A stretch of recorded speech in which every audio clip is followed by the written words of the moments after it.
I would like to call this council meeting of the Town of Lincoln, December the 5th, 2022, to order. Would everyone please stand for the national anthem?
Thank you. Please be seated.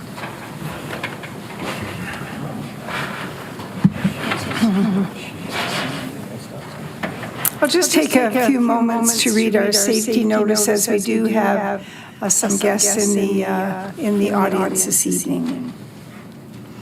In the event of an emergency, please evacuate the council chambers to the nearest exit through the chamber doors and obey all instructions given, and if assistance is required, please see the clerk. Madam Clerk is to my right. Once you've evacuated the building, please gather in the front parking lot outside of Town Hall. And please ensure that you place your cell phones on silent or turn them off altogether. And lastly, the Town of Lincoln Council meetings are posted on our YouTube channel, so you'll be able to access them from that point as well. Niagara Region is situated on treaty land. This land is steeped in the rich history of the First Nations, such as the Attawandaron, the Haudenosaunee, and the Anishinaabe, including the Mississaugas of the Credit First Nation. There are many First Nations, Métis, and Inuit people from across Turtle Island that live and work in Niagara today.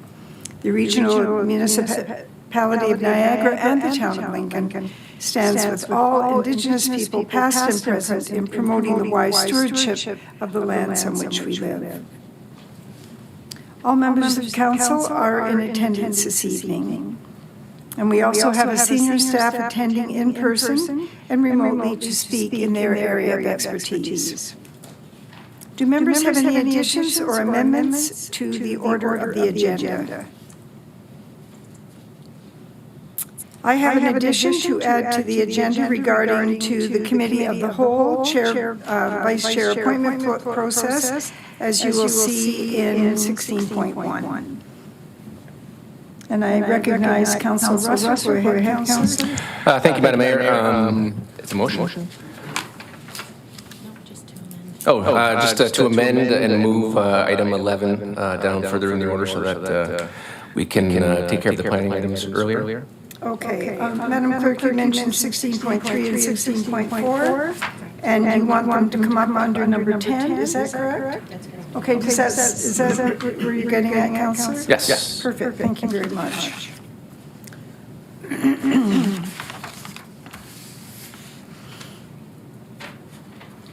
I will ask for a mover and seconder then to add to this agenda. Councilor Russell? And Councilor Petrida. Thank you, gentlemen. Madam Clerk, would you please open and close the vote?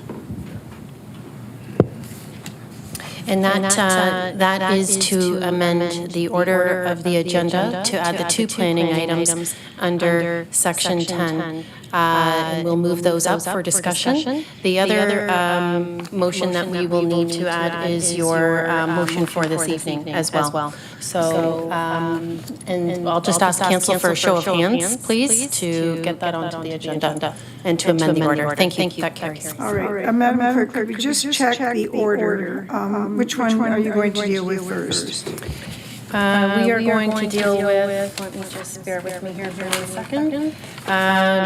So after we go through the regular business, Madam Mayor, up until Section 10, we will move on to Bill 23, More Homes Built Faster Act, and then that would follow proposed amendments to the Greenbelt, and then we'll carry on with the rest of the business of the agenda. Okay, so that's 16.3, 16.4, and then 16.1. Okay. All right, thank you. Are there any declarations of interest? There being none, are there any announcements by members?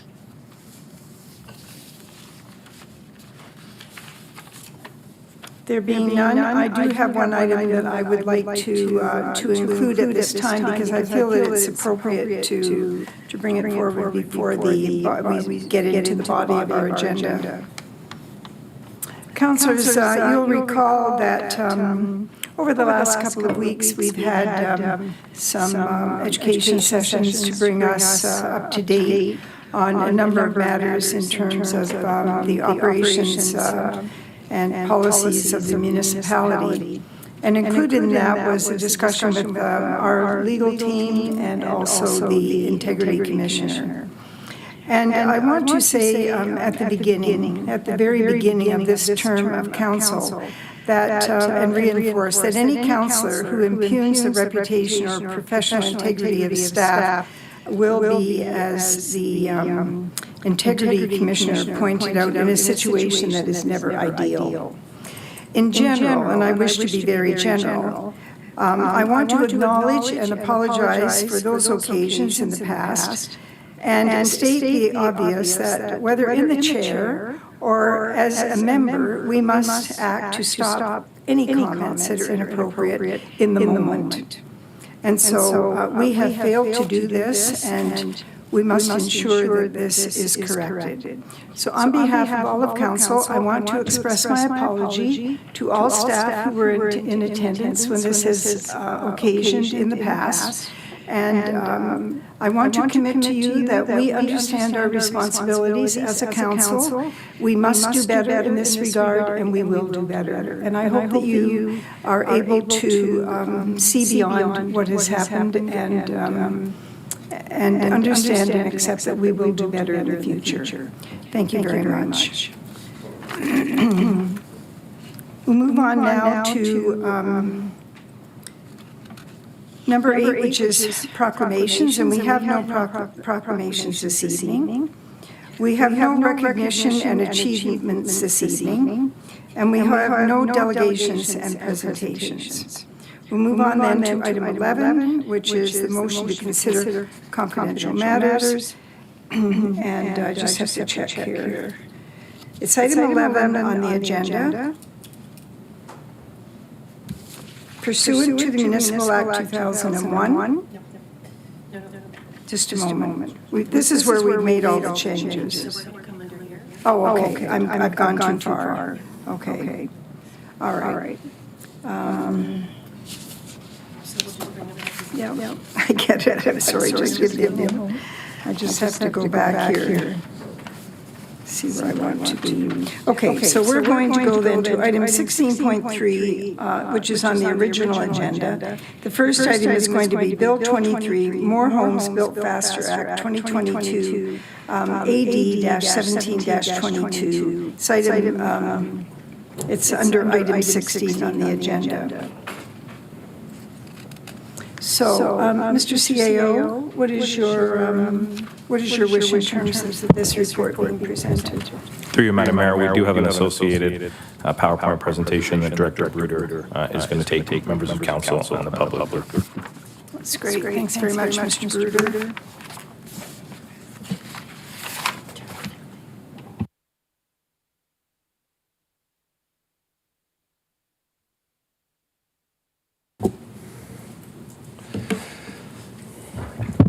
Okay, everybody hears me okay? Good evening, members of council.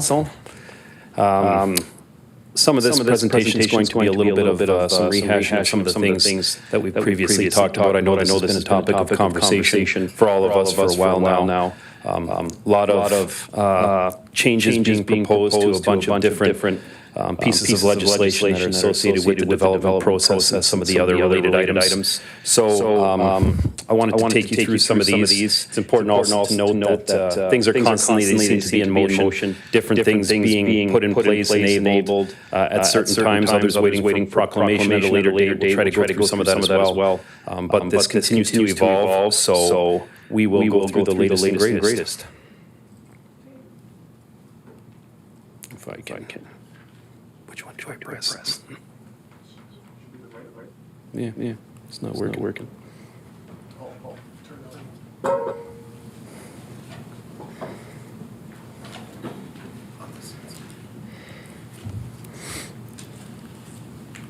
There we go.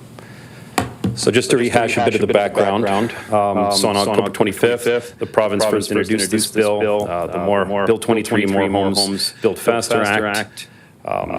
Proposes a lot of changes, like I mentioned, to the land use approval system with the overall goal of building more homes in the province to the tune of 1.5 million new homes by 2031. This represents a significant increase over what we've seen in previous years leading up to this current year.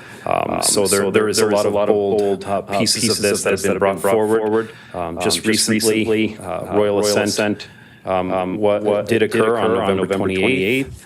And again, this is something, this focus on housing, accommodating new housing starts, things like that. This is not something that's new. This has been a mandate being driven home by the province for quite some time. So delving right into it, one of the most significant ones, in my opinion, and one of the ones to pay particular attention to is some of the changes that are being brought forward pertaining to the Development Charges Act. There is a number of those really, again, aiming at trying to incentivize, if you will, some forms of housing pertaining to more affordable housing, attainable housing, nonprofit housing. So what we're seeing is development charge exemptions in some of those categories, or otherwise discounts when it comes to rental buildings. Really, it kind of varies on what that housing form is, but some of the, if it's not a complete exemption, there are some discounts ranging 15 to 25%. That depends on the number of bedrooms in the rental housing unit being proposed. There's also a cap, sometimes moving forward for some of these rental, institutional, and nonprofit housing. There's phased development charge payment program over a period of time, multiple years, capping that interest rate on those payments to prime plus 1% is something that's being brought forward. And one of the big things too is there's an extension of when the development charge bylaws are updated. The development charge studies that are associated with those can be undertaken. And that's been extended from 5 to 10 years. That's a little bit, that's an interesting one for me because, as development charges are calculated as we go through the project lists that are associated with growth that are needed, there's an importance to remain somewhat agile as we move forward. We need to be able to adapt to certain situations, to different development that is occurring over time. There's certainly an ebb and flow. We have experienced a significant amount of development happening all at once. In the past little while. So again, just the importance of being able to frequently update our development charges by law. There are updates that can happen on an interim basis. One we just recently undertook, but a comprehensive overhaul of the development charge bylaw through a development charge study is now to occur every 10 years. And when we do that, we're also looking at extending where we evaluate from a service level perspective. We used to look back 10 years to identify what the service level was for how we calculate our development charges. But now, as a result of Bill 2023, we are now to look back an additional 5 years. And what that can do, that often leads to scenarios where we're looking back during periods of time where we had lower service levels. And that kind of impacts, because the service level really dictates the amount of projects and their magnitude which we can bring forward with the new development charges bylaw. So this would have an implication where we're kind of comparing to a situation where we had lesser service levels moving forward. Municipalities, as a result of Bill 23, are going to be required to spend at least 60% of DC reserves for priority services. You see the infrastructure services noted here. That's significant as well, just because, again, when it comes to constructing these types of infrastructure projects as they support growth, there tends to be a little bit of fluidity in how these things occur. Sometimes there's certain circumstances that impact when development does and doesn't occur, but again, this takes away that somewhat some of the flexibility we have to respond to those situations. Some of the studies that are required to supplement growth, supporting growth in terms of our planning legislation. Those used to be at least partially recoverable via development charges if they're driven by growth. For when we need to update things like our official plan, our zoning bylaws. Those are now no longer able to be recovered through development charges. So that's a pretty significant implication as well, especially for a municipality that is experiencing change, experiencing growth. So it's important to note here. So ultimately, I think there are some of the changes to the Development Charges Act that may actually encourage some forms of more affordable housing. There'll also be impacts to development charge revenue for municipalities. I would note too, some of these definitions, around affordable housing are somewhat problematic that are being brought forward too.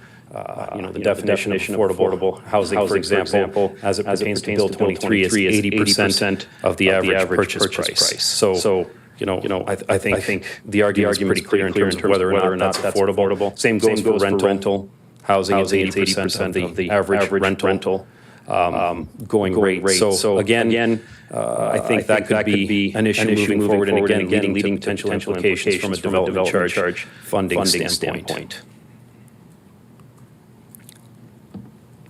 There are some changes to the Heritage Act as well. These have not been, they are not currently in place. They will be proclaimed at a later date.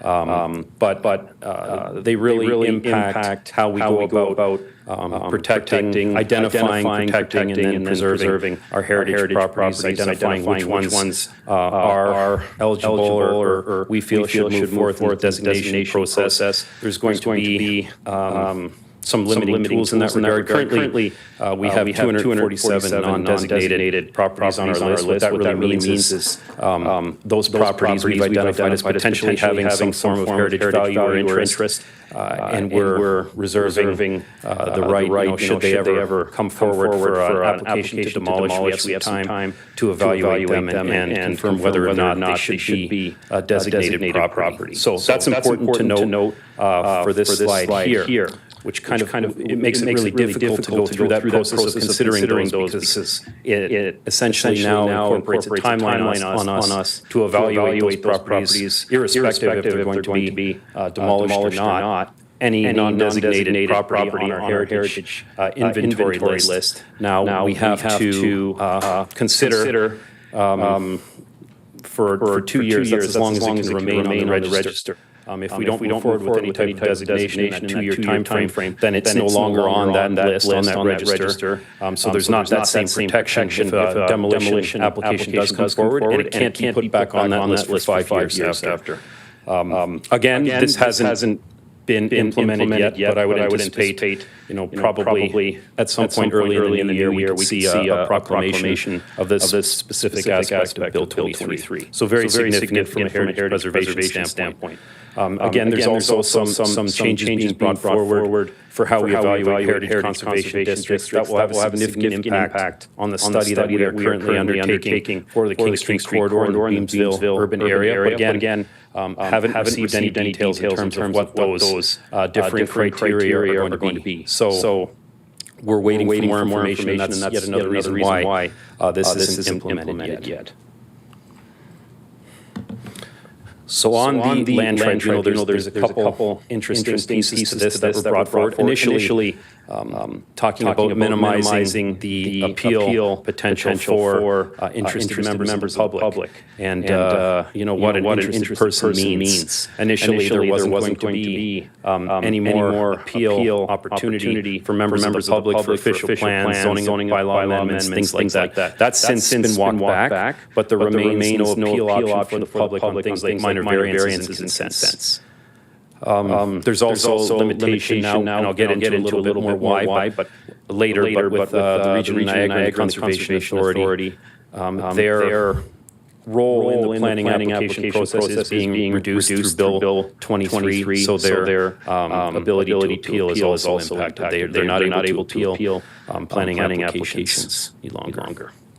The last point is interesting because moving forward, there's now greater opportunity for the Ontario Land Tribunal to award costs of a hearing that were borne by the successful party to the unsuccessful party. Exactly how that looks like and how they come to that determination, we're not yet sure if it's tied in vexatious or frivolous appeals. That could very well be the case, but again, no framework has been released on that to date. So some of the changes to the Municipal Act, that more impacts our ability to prohibit the demolition or conversion of residential rental properties. Moving forward now, I think that could have a negative impact as well. I mean, we don't have quite the inventory here that might be subject to such conversion, but it is possible to think of this as an opportunity for, you know, maybe a rental property that exists to be demolished in favor of maybe more profitable ownership units moving forward. So again, I'm not sure an issue that we're going to see on a large scale here, but there is certainly potential. So Schedule 9 of Bill 23 pertains to basically the relationship Niagara region, along with other regions in the province, have the upper tier levels of government have in the planning application process. Now Niagara region is one of those where the ability to require approvals, being an approval authority on planning applications of any kind, is no longer going to be the case. Now there will be an advisory role that could be filled by the region. I know moving forward there's going to be the shifting of responsibility.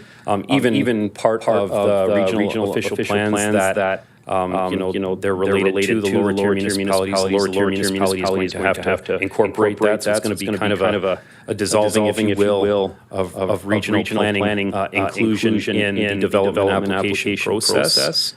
And there's been a lot of conversations throughout the region, you know, amongst the lower tier municipalities in terms of some of the added roles and responsibilities that could be downloaded onto the lower tiers. Some of the things like archaeological review, natural heritage review, scoping, environmental impact studies, things like that, that the region has traditionally done. Those responsibilities will likely shift. So, you know, looking at that from does the region still provide some advisory opportunity? Do they look at some shared service agreements that are scoped based on the needs of each municipality? These are things that are all possible moving forward.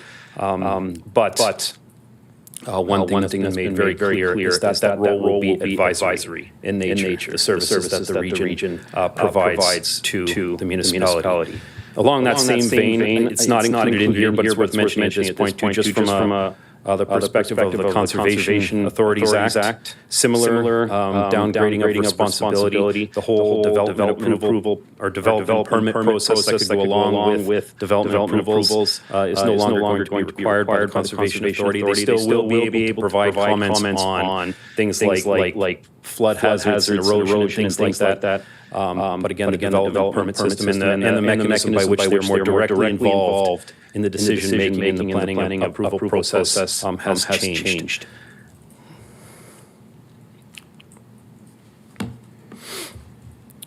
Some of the other changes that relate to how we look at planning applications here at the local level, especially around the site plan approval process.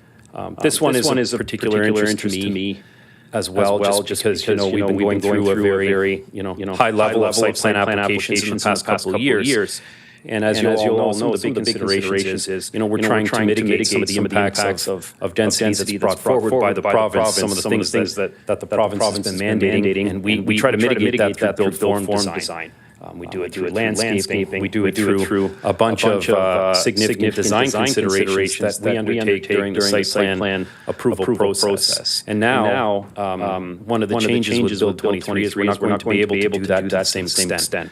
I mentioned previously there are opportunities for us through relationship building that we can still work through some design details of this level, but to actually mandate submissions of things like architectural designs, building elevations, and landscape plans. Those are hindered by Bill 23. We're just not required to request the same level of detail. I mean, we can request it, but it's not something that we can actually include in our list of deliverables officially from a site plan perspective. And on that site plan perspective, units that are now 10, or buildings that have 10 units or less are exempt from the site plan control process, which is pretty important because that's kind of that gentle density and intensification, kind of that middle ground and where compatibility can be key. In areas where there's permission for single detached semis, towns, there's now increased permission for up to 3 units on those properties. You could have any form of 2 units in an existing residential building that's single detached townhouse or semi. You can have a laneway house or an accessory building with 1 unit, or you could have 2 units. Anyways, the grand total would be 3. And that needs to be permitted as of right, while still respecting the applicable setbacks that are included in our zoning bylaw for those properties. And another important piece there is there's the provision of potentially 3 units, but only one additional parking space can be required.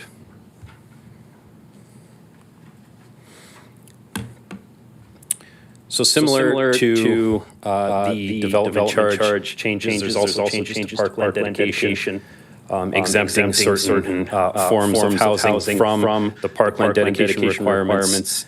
Affordable housing units and attainable housing, which again, I mentioned to you the definition of affordable housing at that 80% threshold. So anything that falls into that category could be exempt from parkland dedication. Same with attainable housing, and again, that definition of attainable housing is something still waiting to be released from the province. We don't have that updated definition currently. But all this will culminate in the reduced ability for a municipality to acquire the amount of parkland or cash in lieu. There's actual changes to what the parkland dedication numbers would be, or the cash in lieu, capping how much land, opening up kind of the types of land that can be included in parkland dedication. You've seen a few planning applications over the past year that have included that privately owned, publicly accessible space. That was in addition to parkland dedication. With Bill 23 no longer that can be included. Strata parks is essentially the same kind of thing. It's parks with different layers of ownership or maintenance responsibility. And then also now there is more opportunity for the landowner to provide input or their choice of what land needs to be or can be dedicated to the town as parkland. Now including encumbered land. Encumbered land is land that there could be either potential lien on it, could be easements on it, things like that. So there's more potential for land to be conveyed in those forms, which wasn't the case previously. And again, there is now a requirement being brought forward that the municipality has to spend or allocate 60% of parkland reserve funds at the start of each year. Again, problematic. We all know sometimes with the park planning process, with the development process, things don't quite proceed that sequentially, and there are other factors at play. So it could be very difficult to meet that requirement moving forward. So I've mentioned to many of you previously, there are some very significant changes here. I like to try to take a balanced approach to any matter that I can, but we are skeptical that the proposed legislation is actually going to result in the construction of more housing at a more affordable price point. I think, again, there's a lot more details that need to be provided with respect to implementation, transitional policies, things like that. I mentioned some of these things aren't implemented yet. We went over a few of them. I think when those details come into play, then we'll have a little more on which we can further discuss, and I'll be in front of you again, absolutely, to provide those updates as soon as I get them. I've mentioned in this presentation a few times, definitely there's just based on the changes to the Development Charges Act and the approaches to parkland dedication of the Planning Act, there's going to be some loss in revenue to fund growth. We've always been very steadfast in saying that growth pays for growth. Again, that could be something that we might no longer be able to say in the same way that we've said previously. There could be some shortfalls, but we've heard some rumblings in the province in terms of making municipalities whole for any shortfalls. We don't have any details of that, but I have seen that wording being put out there. So I'm hoping that there's more information that comes along with that. But again, we're waiting just like everybody else to see how all of that shakes out moving forward.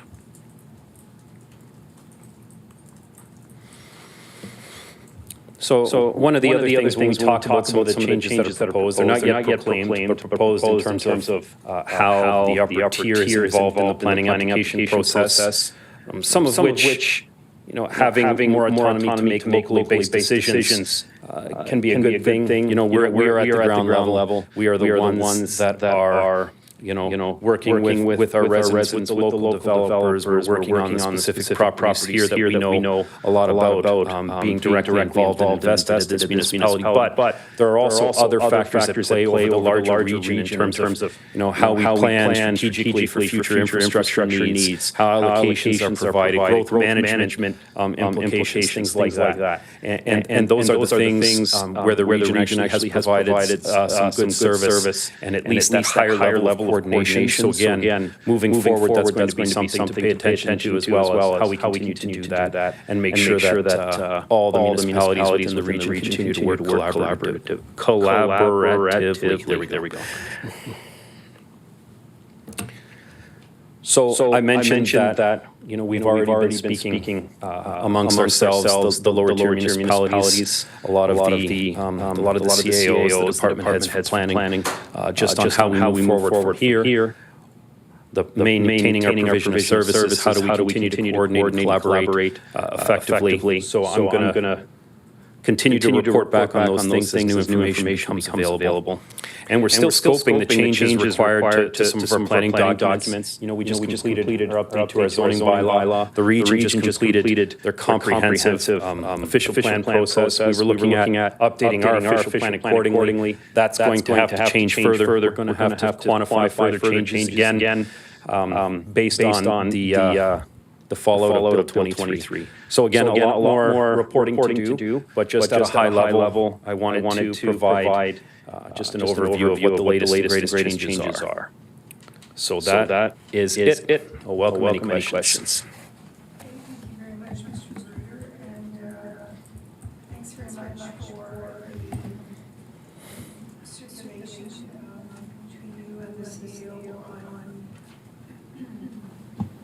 Thanks very much for the prior circulations that have come from yourself and the CAO on the early deliberations and that early scan that you did, which helped to put the letter that came out, which is pretty broad-reaching, into some perspective. I understand that there's been a joint letter that has been sent.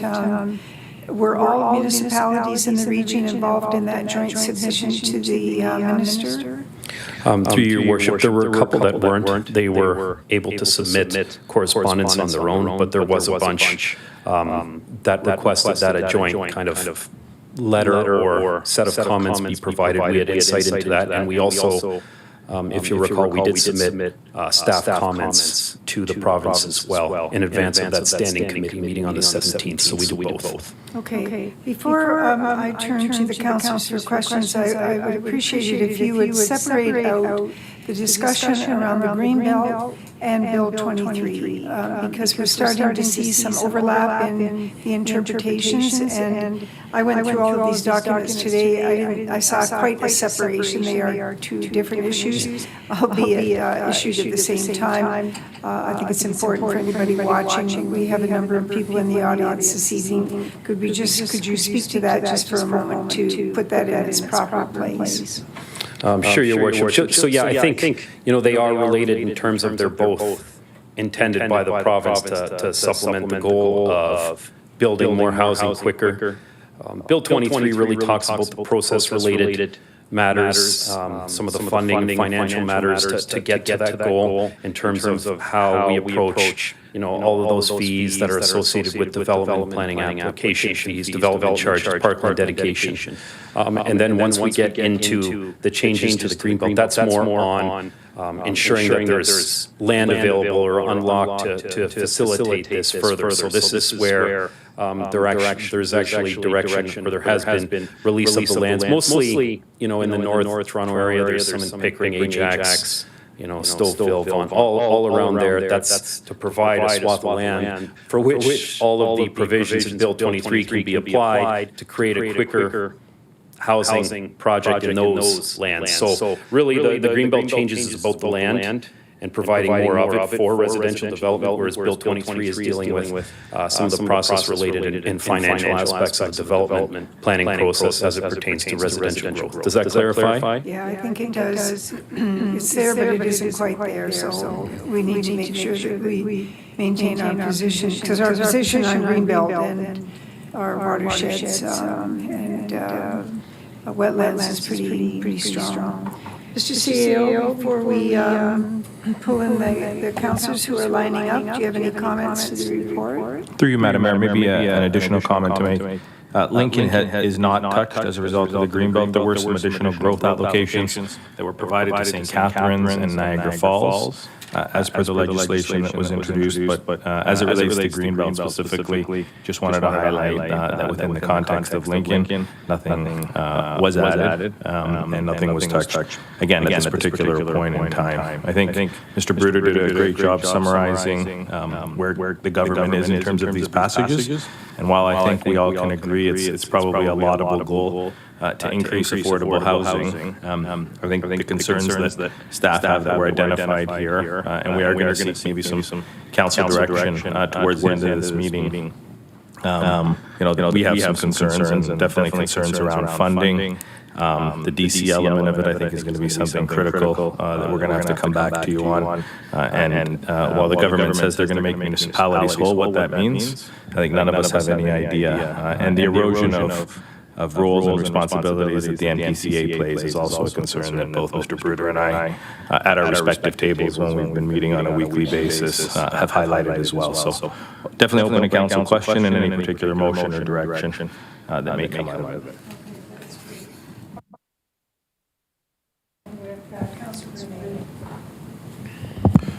Thank you, Madam Mayor. Through you to Matt. Matt, thanks for the presentation. I'm wondering if you could just elaborate. I understand that these are early takeaways, to the changes in the Planning Act. But I wonder if you could elaborate specifically on staff's concerns and how that needs to be communicated to our residents in respect to the loss of cash in lieu of parkland.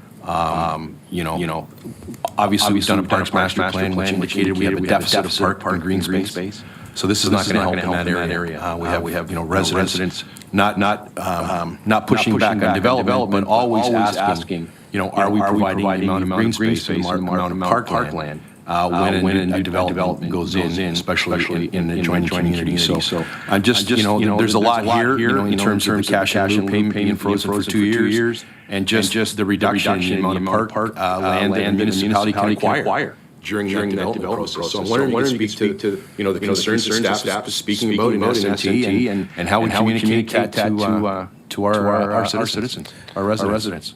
Sure, and through your worship to the council. Yeah, that's something that we have been talking about at length. And I think one of the things that concerns us is the same thing as it pertains to development charges. I get the thought behind it in terms of trying to move forward with some forms of housing, affordable housing, rental housing, all of those things. But at the end of the day, those forms of housing, the residents that are going to be residing in those forms of housing, they still require these services. They still require that parkland. So I think, staff's concerns first and foremost are, well, it's great that we're trying to incentivize those housing options, but that shouldn't necessarily come at the expense of our ability to collect either cash in the program and our parks or buy land or to obtain the land itself. So there's certainly a concern in that regard that we have because, again, there could lead to a shortfall because those new residents coming in addition to the other new residents coming in are still going to need those services. So I think that's definitely an issue. Another issue is the type of land. Publicly accessible, privately owned spaces, that's great. But again, that was always considered something that we could, acquire in addition to parkland dedication or cash in parking. Can't. That's changed now. And to me, I think that's a big difference as well. Which again reduces our ability because there just isn't that option there to collect additional funding on top of that. And then being allowed to incorporate lands that a developer may identify for parkland dedication. I have a little bit of an issue with that as well. Although there is an appeal process apparently where a municipality can appeal that, but now that's counterintuitive to a streamlined process of settling things like this. Now we're going to be subject to a long drawn-out process where if we could just have more say, if you will, at the outset on the land that's dedicated for park purposes and things like that, I think we further ahead. So those are some of the concerns that we've been discussing. So through you, Madam Mayor, I appreciate that response.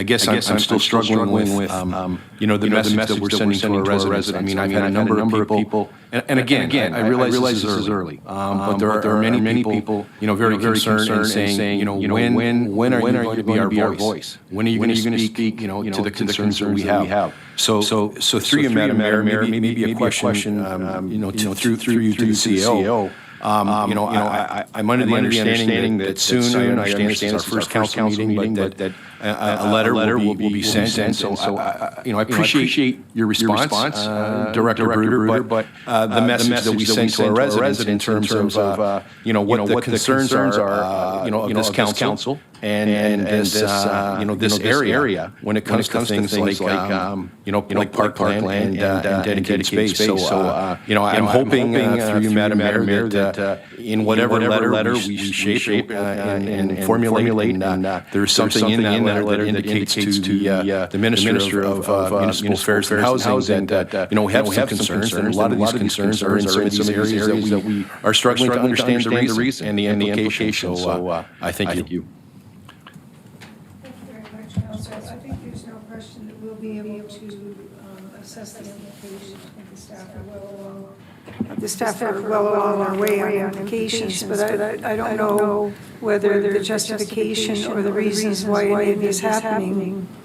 When you look at the outcomes that they're anticipating, I don't know that that'll ever become clear because it just doesn't seem to be apples to apples at all. But we will talk more about a letter that more specifically represents the concerns of council and this community. Thank you very much, Councillor. Councillor Mikulik. Thank you very much, Mayor Easton. Through you to Mr. Bruder. So you mentioned that we've already sent a letter. You've already mentioned that, our CEO mentioned that there might be some sort of, further action taken. I think, my understanding, I think it's important to maintain a positive and a good working relationship with our higher levels of government.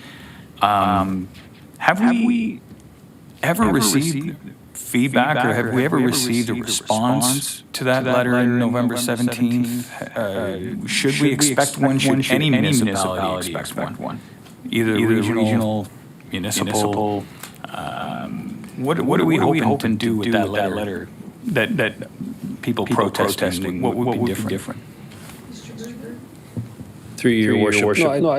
I mean, we haven't received an actual direct formal response. Again, you know, I think some of the response might still be through some of the further action taken when it comes to some of the implementation details of this. I think there's more information to come. I think those are the things that we can expect. There needs to be further clarifications on some of these things, how to make up shortfalls, how we address the provision of parkland like Councilor Brunei was referring to, things like that. Moving forward, I think, you know, additional implementation details, transitional policies, all that we can expect. But in terms of a formalized letter sent directly to us to address our concerns head on, I'm not sure it's something that we can expect at this time.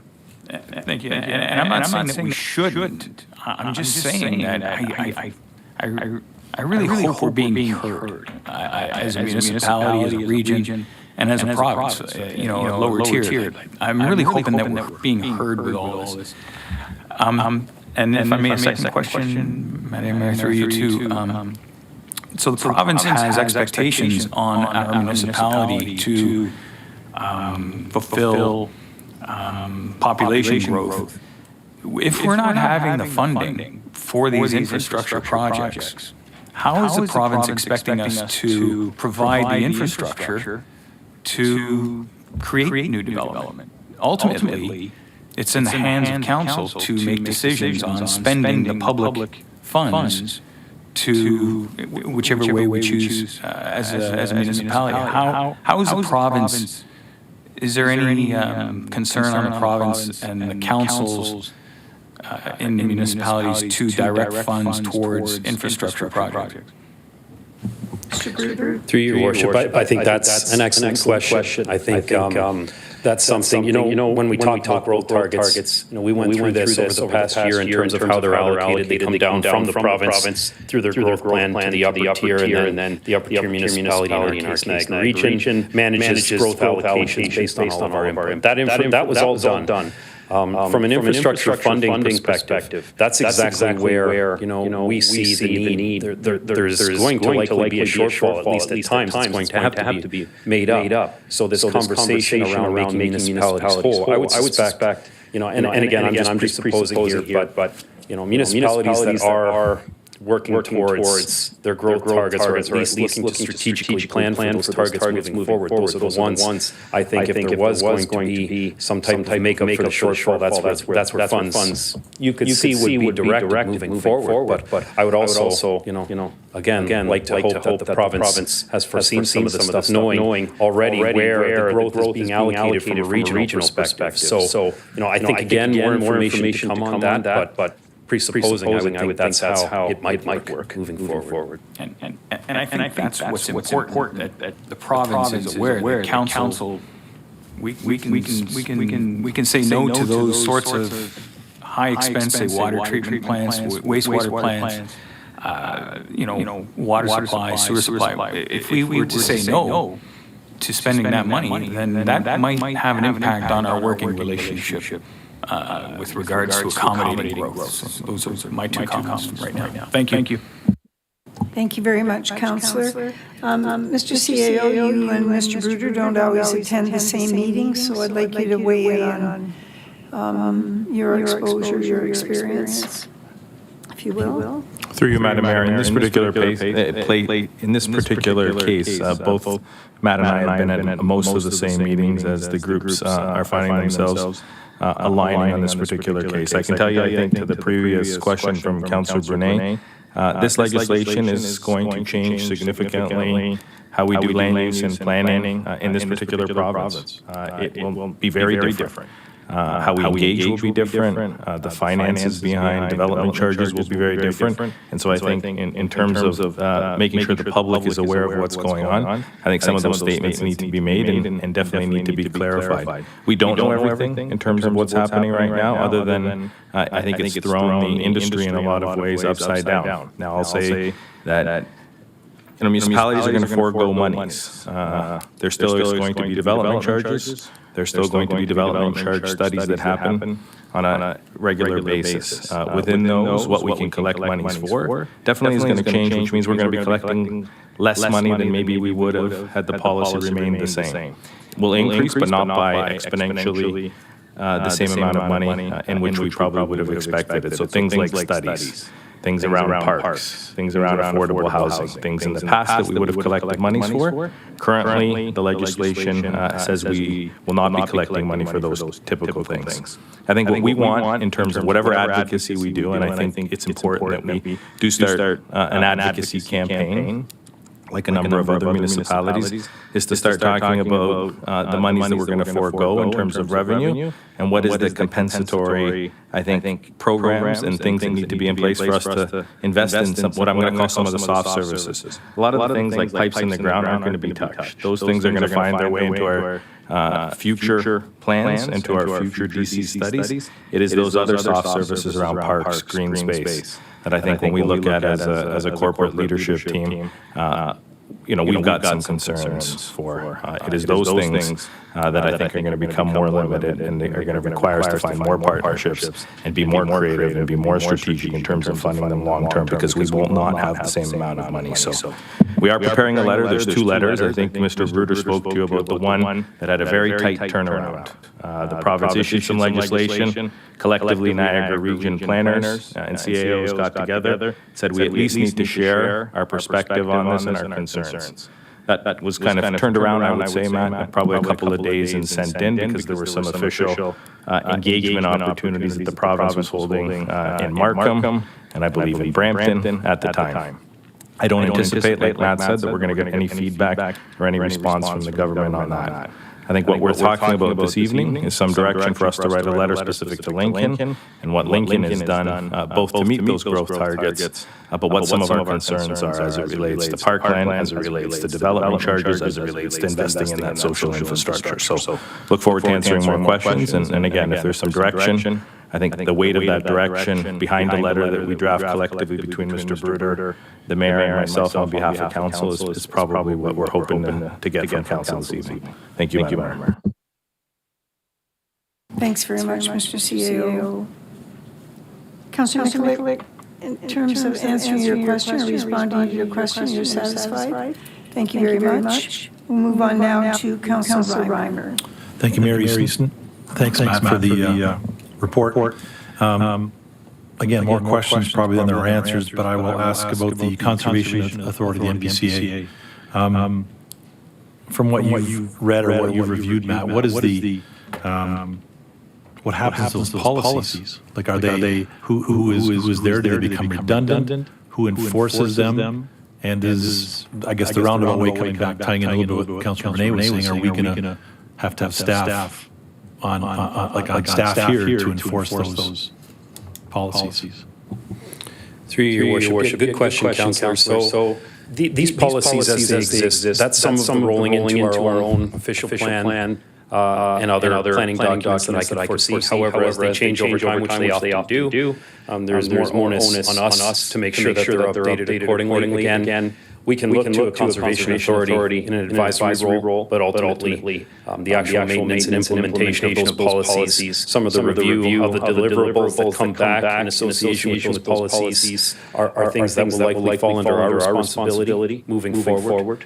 And from a resource standpoint, I don't think we completely have figured out yet how we would do it. In that scenario, would it be additional resources? Possibly, but again, we're also talking about looking at maybe some service agreement provision where we do obtain those advisory services and then we go from there. So I think there's still opportunities to leverage the knowledge of other agencies. It's just going to be in a little bit of a different format, and there will be yes, a little bit more responsibility at the local level when it comes to implementation moving forward. Okay, thank you. So follow up. Mayor, if I may. So basically, the NPCA might be coming in the back door then into our conversations instead of the front door. Yeah, through your worship, they wouldn't be able to do things like right now for certain components of developments, depending on the type of work that's being undertaken where on our property, if it's within a regulated feature, the Conservation Authority requires a development permit application system of their own. And then we require that. That's covered off as part of our planning application. Well, that development permit system with the Conservation Authority would be no more. So you're right, kind of is where they could still provide, again, an advisory role based on their knowledge, their skill set, but ultimately, the approval authority is now with the lower tier municipality moving forward. Thanks, Matt. Thank you, Mary Easton.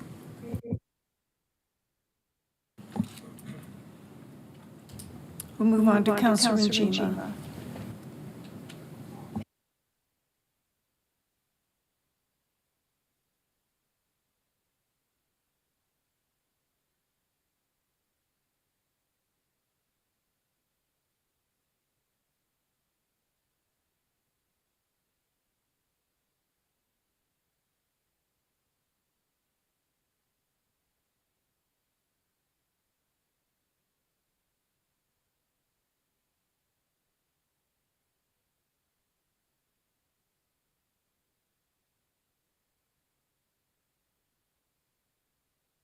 Said.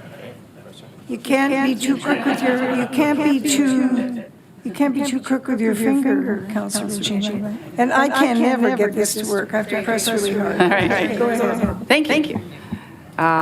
So over time, we've consistently heard that we're a HAB municipality that are financial considerations between the town and upper levels of government, that we're a HAB municipality, that our per capita income is high, the value of our existing housing is high, and that we're in a healthy financial position with our reserves, et cetera. So when it comes to the actions to be implemented to make municipalities whole, do we anticipate that being an issue, and do we anticipate getting out ahead of that in our submission to the province? Through your worship, I think the first issue is that we want to be sure, and our concerns lie with the confirmation that there is going to be that kind of movement into making municipalities whole. I mean, there's been conversations around that. We still don't know if or what that looks like. But again, you're right in terms of some of the comments you made, and even from a development perspective. There's been a lot of activity occurring within the town the past couple of years, as everybody knows here. So I would definitely think if there was going to be consideration from the province in terms of how funding flows down to municipalities, I think we would be well positioned as such moving forward. I hope that answers your question. But again, it's hard to say with absolute certainty at this time. Yeah. So I guess my concern is that we're going to be looked at that we're going to be get the short end of the stick because we're a HAB municipality. So I'm wondering if this is something that's in our mind as we write that submission. Through your worship, I mean, I don't know if it hurts to touch on that, but I don't necessarily think we would get the short end of the stick because we're a HAB municipality. I think if I were looking at this through the lens the province might look through it again, I think I would look at how prepared the municipality has been, the steps that they've taken to accommodate the growth that's being handed down from the province. In our case, I think we've done a lot of legwork in terms of identifying where it should be accommodated. We work closely with our public works folks, planning and public works, and then with the region to make sure that we're advocating for and obtaining proper infrastructure planning and allocation to account for that growth. So in terms of kind of having all your ducks in a row, so to speak, I would say we're pretty far along in that regard. Therefore, again, and I'm presupposing I don't want to put any words in the province's mouth by any means, but I would look at that and say, here's a municipality that has it together. They're working towards the common goal. So moving forward, I think it would perhaps be more favorable in terms of outlook. I appreciate that outlook. Thank you, Madam Mayor. Thank you very much, Councillor. Councillor Katarina, you're next. Yep, thanks, Your Worship. Matt, a couple of questions. But you know what? We've been taught growth pays for growth. And Bill 23 pretty much shatters that outlook that we had. And furthermore, the fact that municipalities must spend at least 60% of their parkland reserve balance and the DCs annually. Have we done any modeling on that to see how quickly those reserves would be depleted at that rate? Because presently we're able to spend it the way we see fit, correct? Through your worship. Yeah, we kind of schedule out and allocate funds accordingly based on a capital works plan over time, right? Yeah. So has our finance, have we done any modeling on that based on as it comes down, how much more in reserves we'll have to replenish that. Just curious if that might be part of that, the correspondence to the province. Through you, Madam Mayor, if I could just address the two parts of that question. Definitely part of the correspondence. I think if we can get that, if Director Wagner wants to add anything, but that modeling between both planning in terms of some of those outlooks as well as finance in terms of when those monies are coming in are ongoing ever since the legislation came down. I think trying to get a level of specificity and I think clarity, it may be a little tougher right now because we don't know some of the facts around this, but definitely some of that modeling is happening. I do see Director Wagner turn his screen on, so he may have some comments. Mr. Wagner? Mr. Wagner? Do you have something to add? Yeah, my mic's correct. We've started to do the modeling. When I was looking at the DCs recently, we're looking at the outflows, the levels that we're looking at. What I haven't done yet, and it's on my list of things to do, is a look at the parkland reserves as well, Councillor Batcheriva. So we'll get there. We just started that work and we started that discussion. Okay. Yeah, thank you very much. And just to follow up, if I may. So back to the premise of growth pays for growth, and that we were pretty accommodating when we looked at those growth targets. I mean, and this whole municipality is going to be made whole. Is that still all up in the air? Is there an ability to revisit the growth targets and say to them, until you come with some hard numbers on being made whole, we need to revisit these because it's not fair that the tax base pays for that additional infrastructure to fund the growth. I think that's a key point. Mr. Bruder?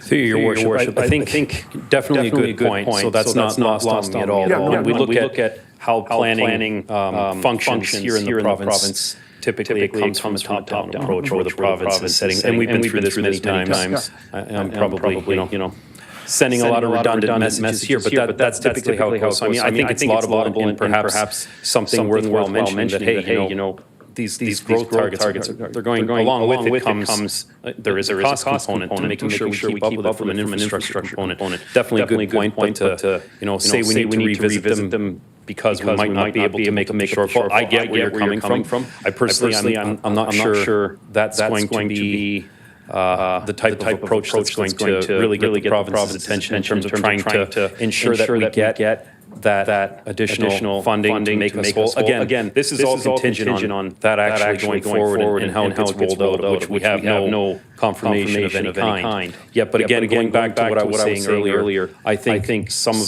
the better approaches would be, and I think what our CAO has already kind of mentioned is that, when we go forward with this correspondence, additional correspondence that we've been working on, we outline all of the things that we've done to date in terms of being proactive, strategically planning. To me, that speaks very loudly too in terms of us being a municipality that's encouraged in working towards smart growth. And I think that's a better way of, for lack of a better term, getting the province's attention a little bit on it. But I defer to our CAO if he's got any more comments to make in that regard.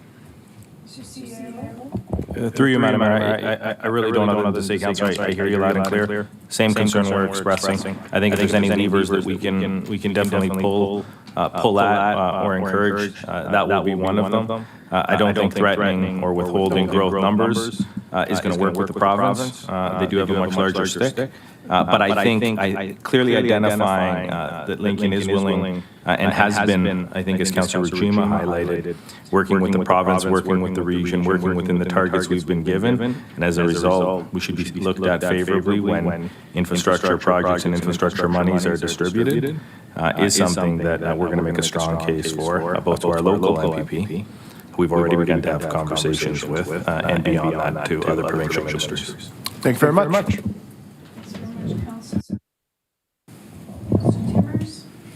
Thank you, Mary Easton, through you to Director Bruder. Thank you, Matt, for your presentation. So there's a lot here. I think this is going to be a long conversation for many months. My concerns are, my first question, around heritage.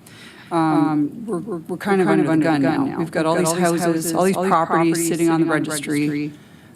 if they're not designated in 2 years, they come off, they can't be put back on for 5. Do you foresee any other changes coming, or is that how it's going to be starting like tomorrow? Now that Bill 23 has been approved. Yep, through your worship. I don't know if I necessarily see any further changes to that. I can tell you, though, it hasn't been implemented yet. So I guess whatever good news you take out of that is the clock hasn't started ticking yet, but at the same time, we're exploring how to properly scope how we move forward, should, and when that comes into play. I can tell you there's a lot of other municipalities too that have fairly extensive non-designated lists. So I think that will be a little bit of an issue moving forward. There's other things too, in terms of there's going to be some changes, as I understand it, to the criteria that are followed in which to designate a property. But again, kind of hard to comment when we don't know the details of what those are. So there will be some updates to that as well. I don't know if that comes part and parcel with making the designation process a little bit more streamlined. Should we decide that would help and be something nice that the province would do? But again, the devil's in the details, and I don't have any of them yet, but I can tell you, I think there's a little bit more attention being paid to this by the province because it hasn't been proclaimed yet, the changes to the Heritage Act. Okay, that's good. Thank you, Matt. I have another question, Mary Sue. Regarding the changes to the Planning Act and removal of the planning policies from the region level, that natural heritage, archaeological studies, septic permits are all going to now be with the town. How are we going to manage that kind of? Any ideas on, the archaeological studies that we'd have to bring in consultants? Through your worship. So some of the septic approvals, for example, I don't think those are necessarily tied in directly with the planning process, so those might stay. Those might be one of the things that stay with the region. Not sure yet. There's certain municipalities that do their own septic approvals and certain and more that don't in Niagara. So that could very well stay with the region. Some of the other things, when you mention archaeology, there's the opportunity that, there's potential outsourcing opportunities.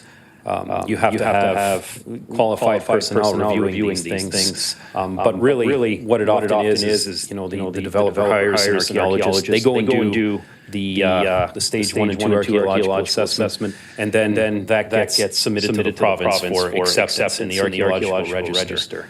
From a technical expertise perspective, and again, I'm kind of honing in on the archaeology, there's not tons in terms of review, because ultimately that gets sent off to the province anyway. That's what the ultimate deciding factor is, and then the province issues a clearance letter.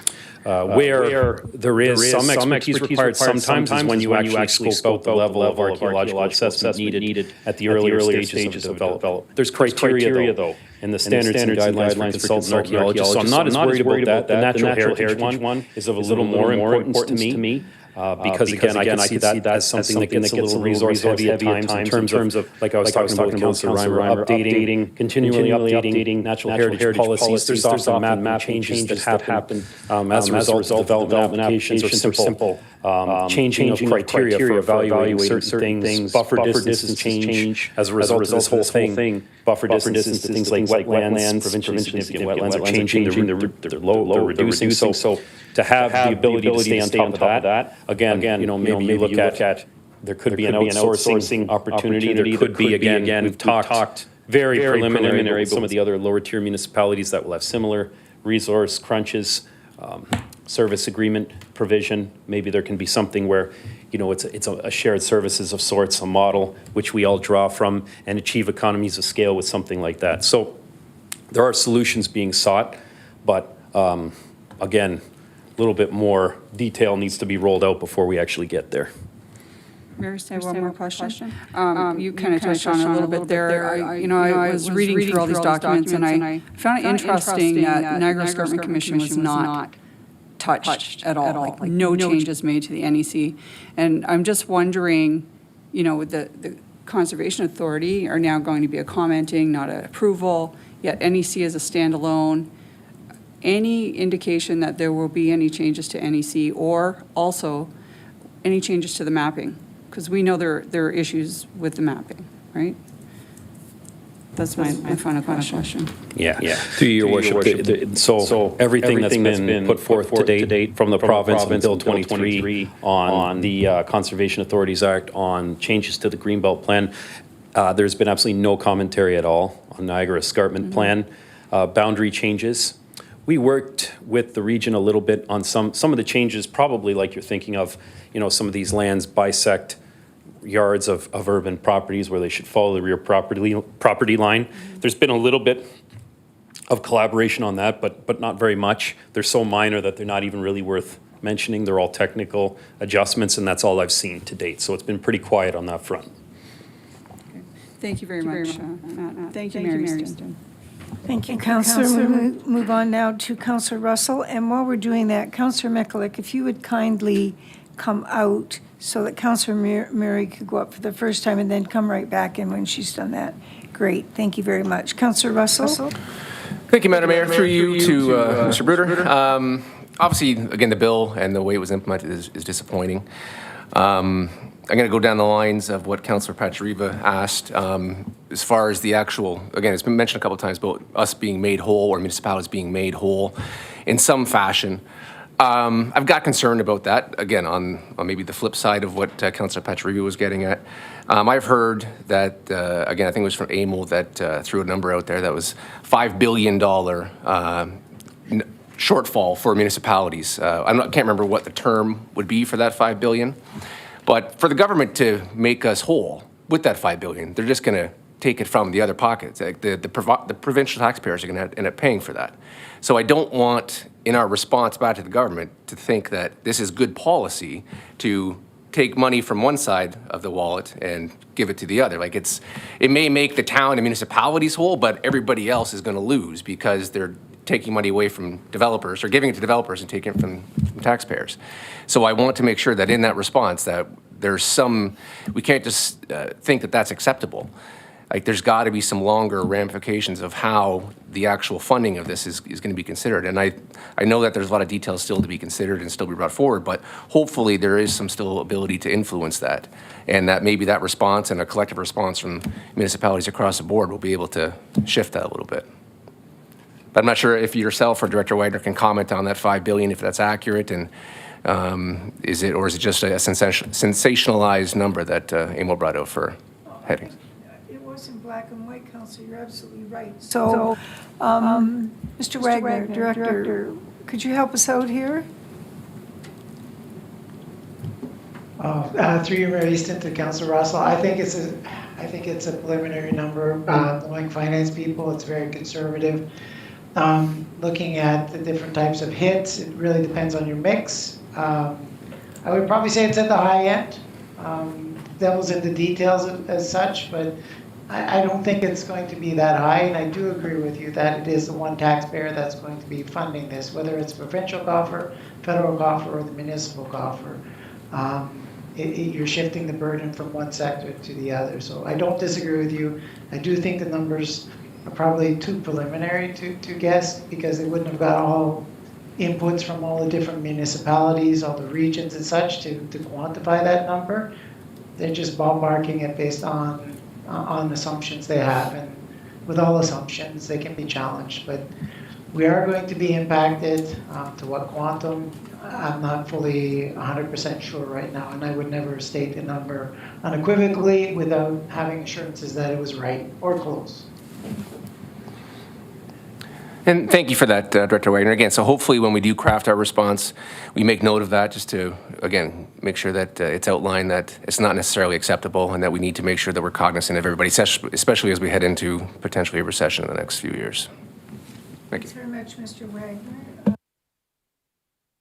We'll move on now to Councillor Murray. Through you, Madam Mayor. Mr. Bruder, there's a lot of really challenging impacts to municipalities in the region, as we've been talking about. I'm wondering, Bill 23 is set up to fundamentally incentivize developers. Have you heard from our local developers with projects in the pipeline as to if this will actually incentivize them to build more faster? Are we anticipating that we're going to be seeing a boom in development in the next couple of years here in our community? Through your worship, that's a good question. I think there's a bunch of factors at play. There's some even beyond Bill 23 with what's going on in the world these days in terms of some of the lending rates and whatnot that are impacting, at least in the short term. I don't think that's going to be a long-term impact. I have had some discussions with some local developers about this, and actually some of the feedback I got was kind of interesting. Some of them actually said they were pretty lukewarm on all of this too. And what they said was, and again, I think this kind of goes to how we conduct ourselves here at the town, is they kind of said, well, we've already got a good working relationship with you.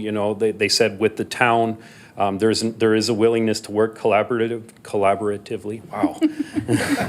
So, they didn't want to see that jeopardized by something like this, because they do recognize that this, in some shapes and forms, is kind of, cramming certain things down a little bit to us municipalities. So, they were fine more or less with some of the working relationships, and sometimes, getting a clear answer and having relatively quick turnarounds and things like that, that goes a long way, even in terms of having to pay some additional monies for development. Some have said, we don't even, some of that stuff we don't necessarily care all that much about. We just want to get going faster. So, I don't know necessarily that this in of itself is going to, create a big boom in the next couple of years. I think we had a lot of momentum already that will probably lead to some, increased construction projects down the road. In the near term, there might be a little bit of just kind of waiting and seeing. And when I say near term, I think really, it's a matter of months. It's not going to be significantly long. And then kind of that momentum we had will continue. But, from what I've heard, I don't think necessarily that this Bill 23 is going to all of a sudden result in a massive boom here in Lincoln. Thank you. Satisfactory, Councillor? Yes, thank you. Thank you very much. Councillor McGill. Thank you very much. I'll try to be quick here. Just thank you for the second time. Just Councillor Timmers mentioned, and I had this question in my mind about this could take many, many months. Do we have an estimated time frame as to when this will get sorted out? Councillor Brunet I love his analogy. You only have one chance to do something correct to the best of your ability. So, there's a sense of urgency to get this done. And at the same time, there's a sense of caution to get it done right. Is this having an impact on developers or builders when they're kicking the tires to see what they can do around here? Is this, in a way, while we're in this period, slowing down growth? Through your worship, I don't think this is necessarily slowing down growth at the moment. Either we're still getting our regular inquiries and things like that we always were. Bill 23 is now a topic where nothing like this was before. How does this change this? How does this change that? But again, I think if anything, what's slowing things down more is just in terms of some of the lending rates and some of the market instability that's currently being experienced out there. I think that, at least in the short term, has slowed things down, regarding construction starts for the near term. But Bill 23 hasn't resulted in that impact. I think with Bill 23 itself, there's a bunch of things that received royal assent. When I talked about some of those site plan control changes with the 10 units or lower not having to go through site plan and some of the architectural details, that's in place now. So we're going to have to do some things with for example, our site plan control bylaw to get up to speed in the near future. But there's some things, as I mentioned, some of the development charge changes, the heritage changes, things like that, they haven't been proclaimed yet. So we're still kind of in a wait and see to see what else comes along in that regard. So I think for some of these things, it might not necessarily be a huge hurry up and get this done approach. I think there's more details to come out of it. But in terms of when they're going to come, your guess is as good as mine. I'm assuming relatively early in 2023. Okay, perfect. I just think we can all agree that we still need to keep building houses, and as long as we're still doing that, that's what I want to make sure of. Thank you. Councillor Nchima.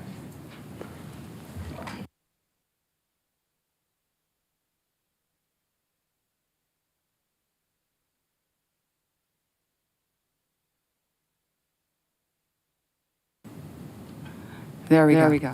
So, Matt, I asked you this question the other day about, we have targets for affordable housing, and we have our housing task force that we set up, and now we have a housing advisory task force, or housing advisory committee with community members. So we've identified that as a priority, and you know, the name of this legislation is Build Houses Faster, Build More Houses Faster, but there's been a lot of discussion that, you know, amongst community members, and we talked a little bit about this the other day, that does this really help us toward our goal in the municipality? And some of what you've said suggests that it may not. For example, the proposal to take the power away from us to prevent rental units being converted into ownership units. So what's your thoughts on that at this stage? Again, you just said that some of these things still have to receive proclamation and are not final. What are your thoughts on that? Do we speak to that in our letter? Through you, Your Worship, I think so. I mean, there are certain aspects of it, and I'm talking more general rather than just us specifically. Could they potentially contribute to more, you know, forms of affordable or attainable housing? Potentially, but again, in all honesty, I'm not a big fan of how the word affordable is defined in Bill 23. But you know, as it pertains to a purpose-built facility that provides more affordable housing, you know, I don't necessarily know that this is going to result in a very big positive impact. I think the work that we're doing continues, notwithstanding this, but ultimately, I can't really quantify yet what that, you know, impact would be on kind of the endeavors that we're undertaking and the work that we're completing to date. So in my mind, we need more detail to confirm whether or not this really provides the support we need to advance one of our projects. I think we just need to continue the way we were, to be honest. So clarification, Madam Mayor, are you sort of saying that maybe we wait until some of the regulations are rolled out, or would you like to see the housing piece addressed within our submission? Through Your Worship, I think it depends on what you're talking about in terms of what we're waiting for. Are we working towards, you know, some type of partnership on, you know, not-for-profit housing or affordable housing that's, again, purpose-built, multi-layered? We're working on a project like that. If we are, I would suggest we don't need to wait for those policies to come out. But if it's for some legislation of our own to further advance the provision and support of affordable housing through, I don't know what they would be, but further zoning clarifications or official plan direction or things like that, maybe that we wait for. But if we're working towards what I was previously talking about, I don't think we should necessarily slow down as a result of this. Okay, thank you. Thank you very much. Mr. Bruder, I've got a couple of questions if I can find them here. One actually I think is an extension of Councillor Njima's comments, and that is with these new changes that are proposed, would you expect that the developers that we do have working relations with, that they'll start coming forward offering up 20, 30 units in the site plan discussions? What do you think is going to happen? How responsive are they going to be? Your Worship, I think that might be the case, but again, to me, where it's problematic is what they use to define that affordable housing threshold. If they're following the definition for affordable housing that Bill 23 is bringing forward, to me, that's not affordable housing to begin with. So while they might, offer up some units that are in line with that and maybe work towards some development charge, exemptions or reductions, it could very well be that they do that. But again, that doesn't, in my mind, address the real affordability issue. Right. Yeah, that's helpful and good for us to keep in mind. Through this document and reading it, and I know that the word cash flow isn't used, but it's pretty clear that they're not going to be giving us any advantage at all of upfront money. For example, if an application is made and there's going to be parkland involved, they don't want us to have any of that money in our hands until it's absolutely necessary, because that park could be 2, 3, 4 years down the road. Do you agree with that statement? Yes, Your Worship, that seems to be the case. And so will the estimate on the loss of cash flow, going back to Councillor Russell and Mr. Wagner's statements, I guess cash flow then and the loss of cash flow will be that in itself will be quite something in terms of keeping track of how delays have an impact on that. Yeah, Your Worship, for sure, it's going to be a little bit more complex. There's going to be some more ebbing and flowing too that needs to be factored in, absolutely.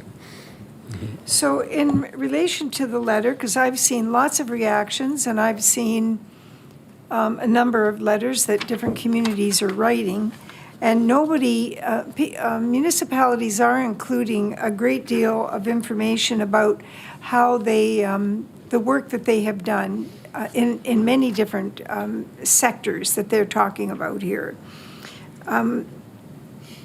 Nobody has asked you specifically to create a story, a chronology, an explanation of our track record. And I've said it before and I'll say it again, I'll put our track record up against anybody.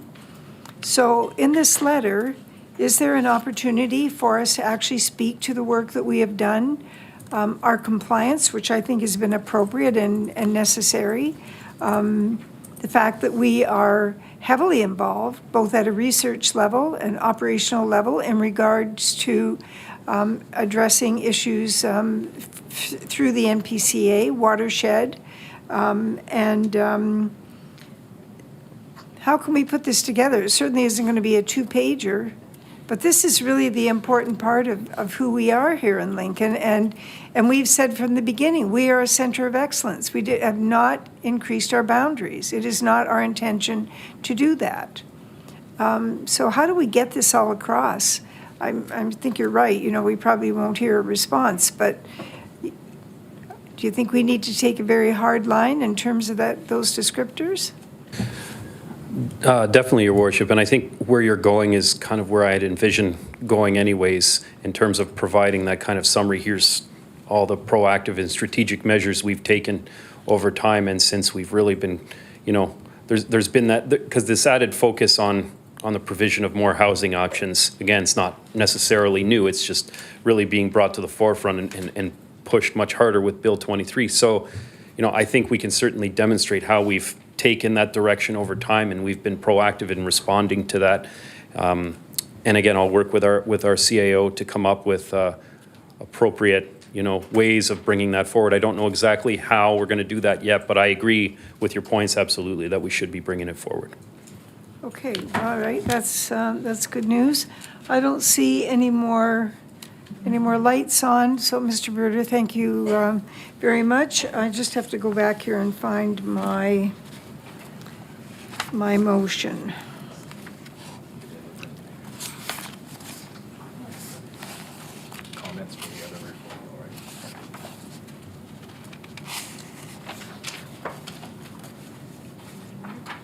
All right.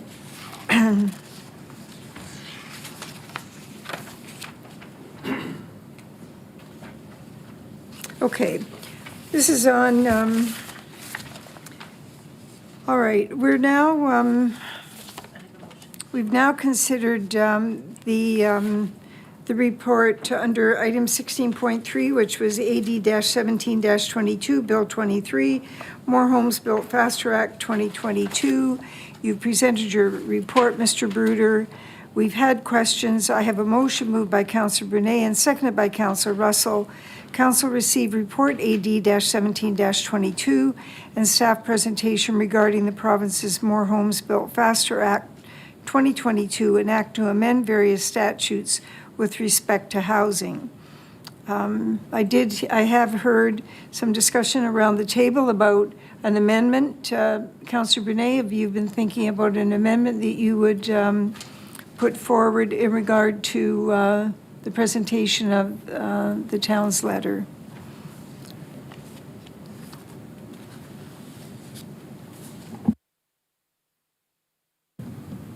Too much technology up here.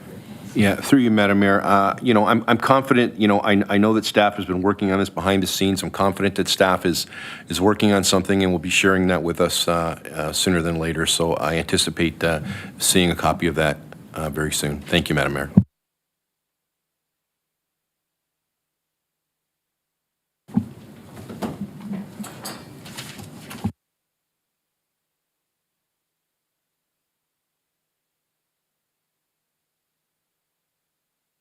The vote is now open.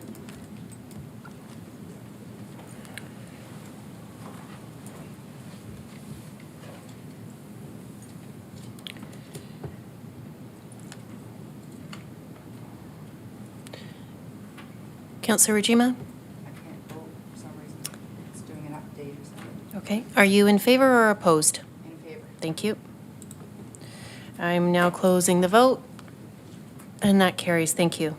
Thank you. The vote is carried. Thank you very much, Mr. Bruder. Thank you, Madam Clerk. We're now considering item 16.4, councillors, the proposed amendments to the Greenbelt Plan. It's in report AD-18-22. Mr. CEO, are there any, or Mr. Bruder, I'm sorry, are there any comments that you'd like to make in introducing this report? Yeah, thank you, Your Worship. Again, just very quickly on this one, you know, I think first and foremost, we need to identify that there aren't currently any impacts to Lincoln specifically in terms of our land mass. And I think, you know, I get the question a lot, well, is this just a, you know, will some precipitate from this? And some of the comments I make to a question like that is, you know, we talked about some of the proactive measures that we took to growth management, working with the region, looking at growth allocations. And as part of the region's new official plan, they did something called a land needs assessment study. What they do is they look at what the growth allocation is, they look at the amount of land available in the land use permissions in the municipality, and they look at whether or not additional land might be required to accommodate the growth targets moving forward out to the planning horizon, which is currently 2051. I can tell you that as a result of that land needs study, there wasn't any additional land that was identified as required in Lincoln. So I think that's probably another reason why, if there were further changes to any pieces of the Greenbelt moving forward, I wouldn't think anyway that there would be a huge priority to make significant changes in the town. That's so far my assumption to date, based on the work that's been undertaken. I'll also just tell you quickly the changes that have been made. Really, I think what the province is trying to say that there's been no net loss, because what they've done is they've released a bunch of lands from the Greenbelt Plan for residential development. Those lands, I told you, there's a bunch in Ajax, Clarington, Pickering, Vaughan, all north GTA areas, couple in Hamilton, and then with our neighbors in Grimsby. But you know, when they say no net loss, they're saying they also added lands that were previously in the Paris, Galt, Moraine, the Oak Ridges Moraine plans. Those areas were already protected with natural designations and whatnot. So it's really just moving from one set of protective legislation to another. So, you know, I think that it's a little bit misleading in terms of saying, oh yeah, don't worry, there's been no net loss of Greenbelt land. Maybe, but the land that was included was already protected in one shape or form. So just wanted to provide those comments to provide a little bit of context. And if you have any questions, let me know. I do have Councillor Russell. Go ahead, Councillor. Thank you, Madam Mayor. Through you, probably a question to the CAO. Obviously, there's been a number of municipalities around the province that have given a response to this. Obviously, Lincoln, again, has been mentioned in the report that, again, we're not impacted by this particular transaction, but that doesn't necessarily mean that it won't happen in the future. So, again, I would hope that being the Center for Agricultural Excellence, we are going to do and send a very strong message to the province about, A, how this was brought forward without any consultation, with very little transparency, and that hopefully we can outline our disappointment in this process, and again, make sure that they are on notice that, again, should this happen in the future, that we are not supportive. So hopefully we can craft something together as a motion to bring forward and get that message out there.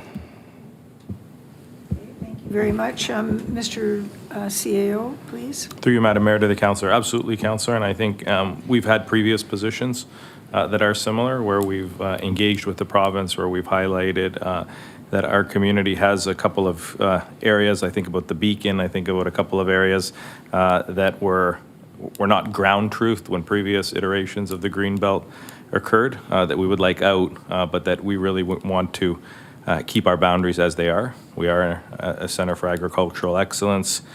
We are working within the Greenbelt, and there are enough growth opportunities within our growth districts to accommodate more than enough growth within our community. So definitely we're going to continue to make that point heard. We have an entire industry, a $2 billion industry, supporting our winery, supporting agriculture, supporting agri-food and agribusiness. And that really is our focus. And, I would suggest we're probably one of the poster children for agriculture and how to work within the Greenbelt across the province. So our letter is definitely going to include both the positives of why we think it's important to maintain. We'll reiterate our position, again, which, address things like Albright and a couple of other very small tweaks within the Greenbelt, but by no means sees us doing anything remotely like you're seeing in other parts of the province. Thank you for that. Just follow up, Madam Mayor? Yes. The timing of that letter or that the communication, do we expect it prior to the Christmas break? Through you, Madam Mayor, to the councillor. Absolutely, councillor. I mean, like I said, on Bill 23, we've already got that letter started. I would say it's probably 90% there. We wanted to hear tonight's conversation, I think, as it relates to the Greenbelt, whether we do it in one kind of joint letter or whether we do two separate letters. I would say I think the direction we're receiving tonight is to have letters that incorporate both concerns for us. So I would say within the next day or so. We don't want to actually wait till after the holidays or even in the next few weeks. Perfect. Thank you.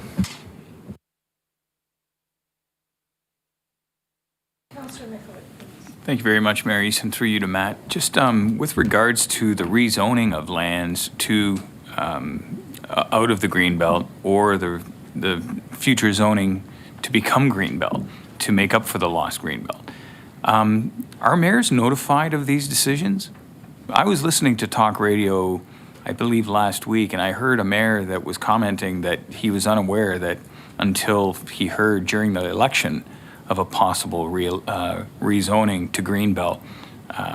It was an area near Erin, Ontario. Like, should we be asking for our mayor and ourselves to be notified of any potential future changes in land use?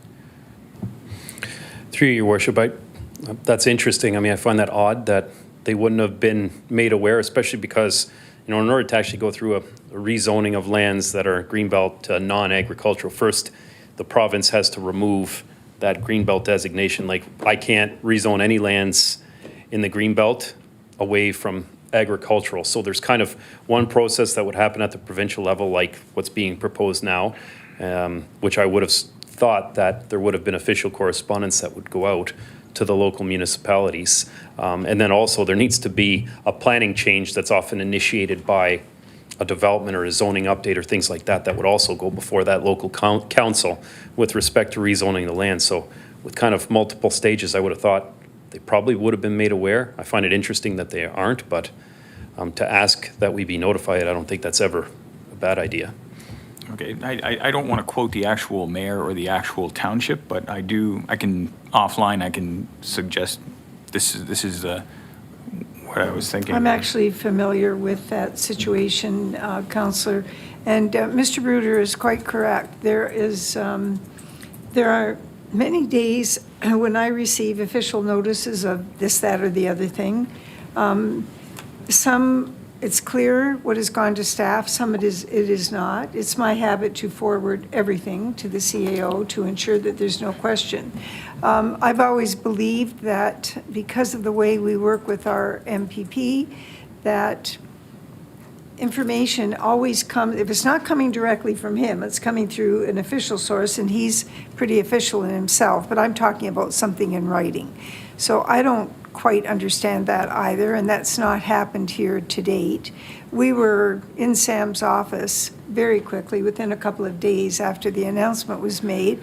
Councillor Brunet just happened to be in the office, and he went with us, so he heard that conversation. And, we were pretty blunt with him about the fact that we have an excellent track record in what's going on here. Why are we being thrown into the barrel with everybody else? In fact, I find it quite offensive that that would happen. However, I don't know how they would separate them out, but we made our position quite clear, and he encouraged us to be very upfront and forthright with our concerns and to get them in writing and get them sent forward. So I don't know, I wouldn't I'm not going to spend a lot of time on that, Counselor, because I know what mechanisms are used here, and I think they've been working to date. So until that happens, I'm going with what has been tried and true. And I'm hoping that continues. That's what I'm hoping Absolutely. for. Thank And I you. appreciate your bringing it forward. Thank you. Okay. I have a motion. I don't see any other questions. So I have a motion moved by Councillor Timmers, seconded by Councillor Pachuriva, that Council receive report AD-18-22 regarding the province's proposed amendments to the Greenbelt. Madam Clerk, would you please call out the vote? And the vote is now open.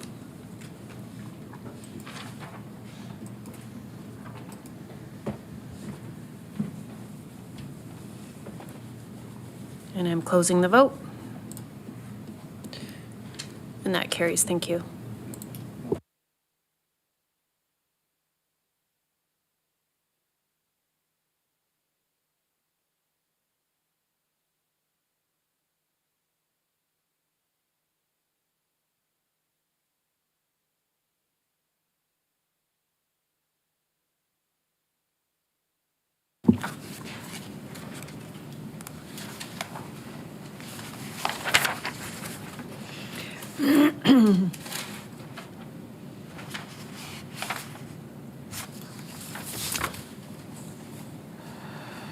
Just a moment, I want to confirm something on my documents here.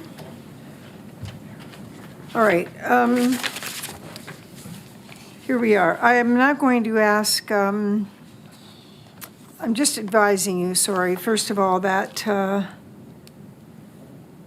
we're going to consider item 11, which is a motion to consider confidential matters. And before I read the motion to move into close, I want to explain what will happen for those that are watching the meeting online. First, there will be a closed session statement that the clerk will go through for staff that will be attending the closed session remotely. And once that is completed, we'll move on with the motion to move into closed. The clerk will be turning off the live webcast during the closed portion of the meeting. And once we've completed the closed portion, we will resume with the live webcast and carry on with the public portion of the meeting, and we'll read the motions in public session. Madam Clerk, would you please conduct the closed session statement for all of council and others attending the closed session remotely? Thank you, Madam Mayor. All members are reminded that any discussions in closed are to remain confidential as per our procedural bylaw and our code of conduct for council of the town of Lincoln. Before we begin, I need each member that is attending electronically to confirm the following. And I understand we have one member of staff attending remotely. That you understand that matters are to remain confidential and confirm no one else is present with you and confirm no one else can hear this closed session. Confirm that you're not using any electronic devices other than your tablet, computer, telephone for the video conferencing, and confirm that you're not recording this portion of the meeting. If you acknowledge all of the above, please reply with, I understand and confirm to all of the statements. Director of Finance, Administration, and Innovation, Lawrence Wagner. I understand and confirm to all these statements. Thank you. And I'll hand it over to Madam Mayor to go through the motion to go into closed, at which point we will be asking all members of the public to leave the gallery. Thank you.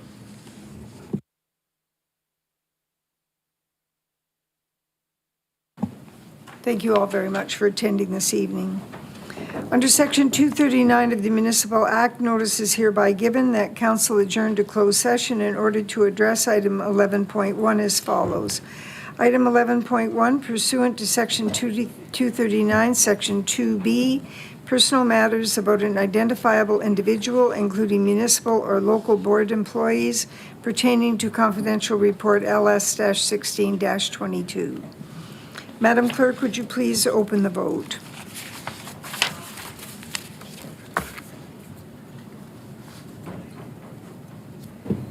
And the vote is now open, Madam Mayor. Thank you.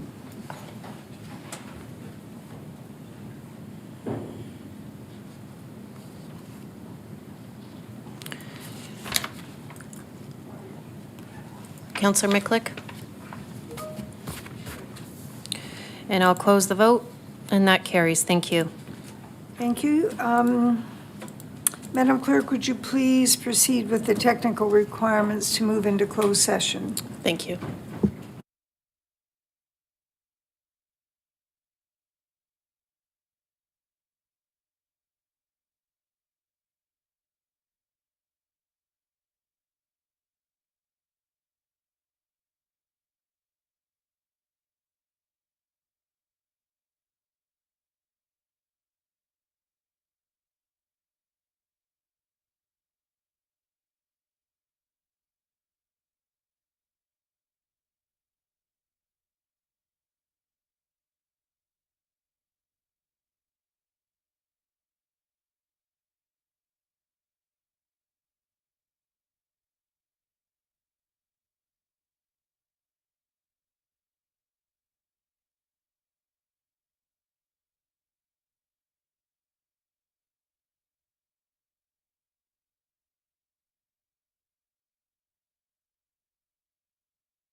Councilors?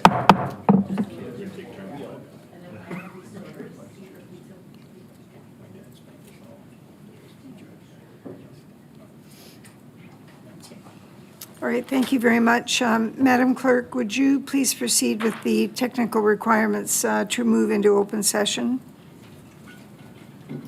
Thank you. We ready to proceed? Thank you very much. I have a motion moved by Councillor Njima and seconded by Councillor Reimer that council resume an open session. Madam Clerk, would you please open the vote?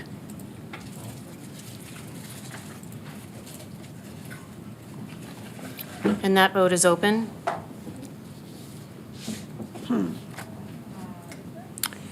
Madam Mayor, I'll take your vote in the Yes, affirmative. Is that yes. correct? Okay. And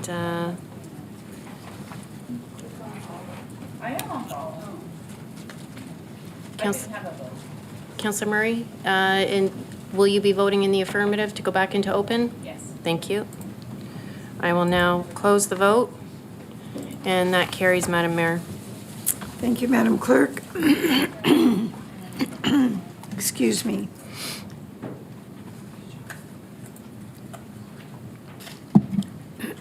I have a motion moved by Councillor Pachariva, seconded by Councillor Murray, that council receive and file the confidential report and that staff move forward as directed in closed session as it relates to item 11.1 pursuant to section 239B, personal matters about an identifiable individual, including municipal or local board employees, pertaining to confidential report LS-16-22. Madam Clerk, would you please open the vote? My vote is yes. And that vote is open.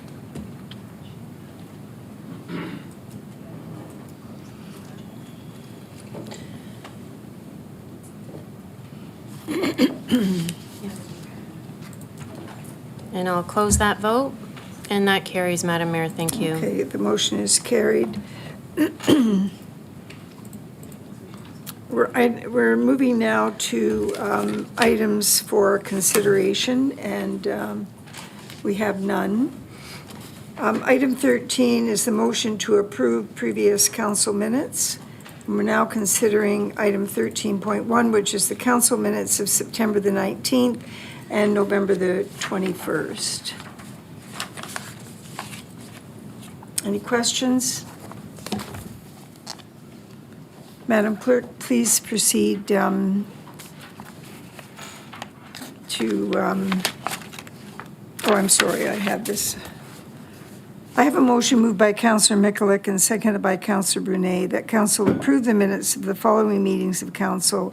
Council minutes of September the 19th, 2022, council minutes of November the 21st, 2022. Madam Clerk, please open the vote.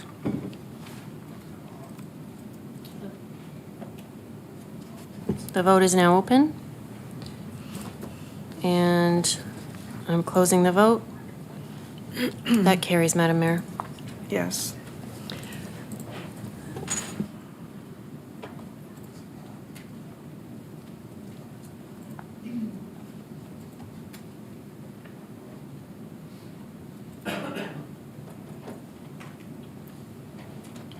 Do you have? I'm sorry, Madam Clerk, I didn't hear what you said. You can go ahead. We carried that vote, and so now we're on to you. recommendations from standing committees. I'm sorry, I didn't hear that. That's fine. We're now moving on to 14, recommendations from standing committees, and we're considering the following. The workshop minutes of November 23rd, 2022. This is Committee of the Whole. Committee of the Whole workshop minutes of November 26th, 2022. Committee of the Whole workshop minutes of November 28th, 2022. And Committee of the Whole workshop minutes of November 30th, 2022. Do members of council have any questions? There being none, I have a motion moved by Councillor Njima, seconded by Councillor Reimer, that council approve the following recommendations from standing committee. Committee of the Whole workshop minutes of November the 23rd, November 26th, November 28th, and November the 30th, 2022. Madam Clerk, please open the vote. The vote is now open.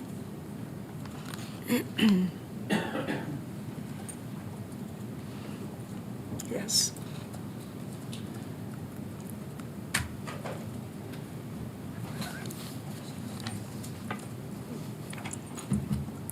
Closing the vote. That carries, Madam Mayor. Okay, item number 15 is notice of motion, and we do not have any this evening. Item 16 is the report of municipal officers. Council, I want to confirm with Madam Clerk whether or not we have taken this initial step that has been outlined in this statement, that we have waived the rules to add to tonight's agenda. That was completed for chair and vice chair appointments as it relates to committee of the whole. The clerk assures me this is completed. I would like to speak to this item and will ask Deputy Mayor Timmers to chair this portion of the agenda. And we'll be changing positions as well.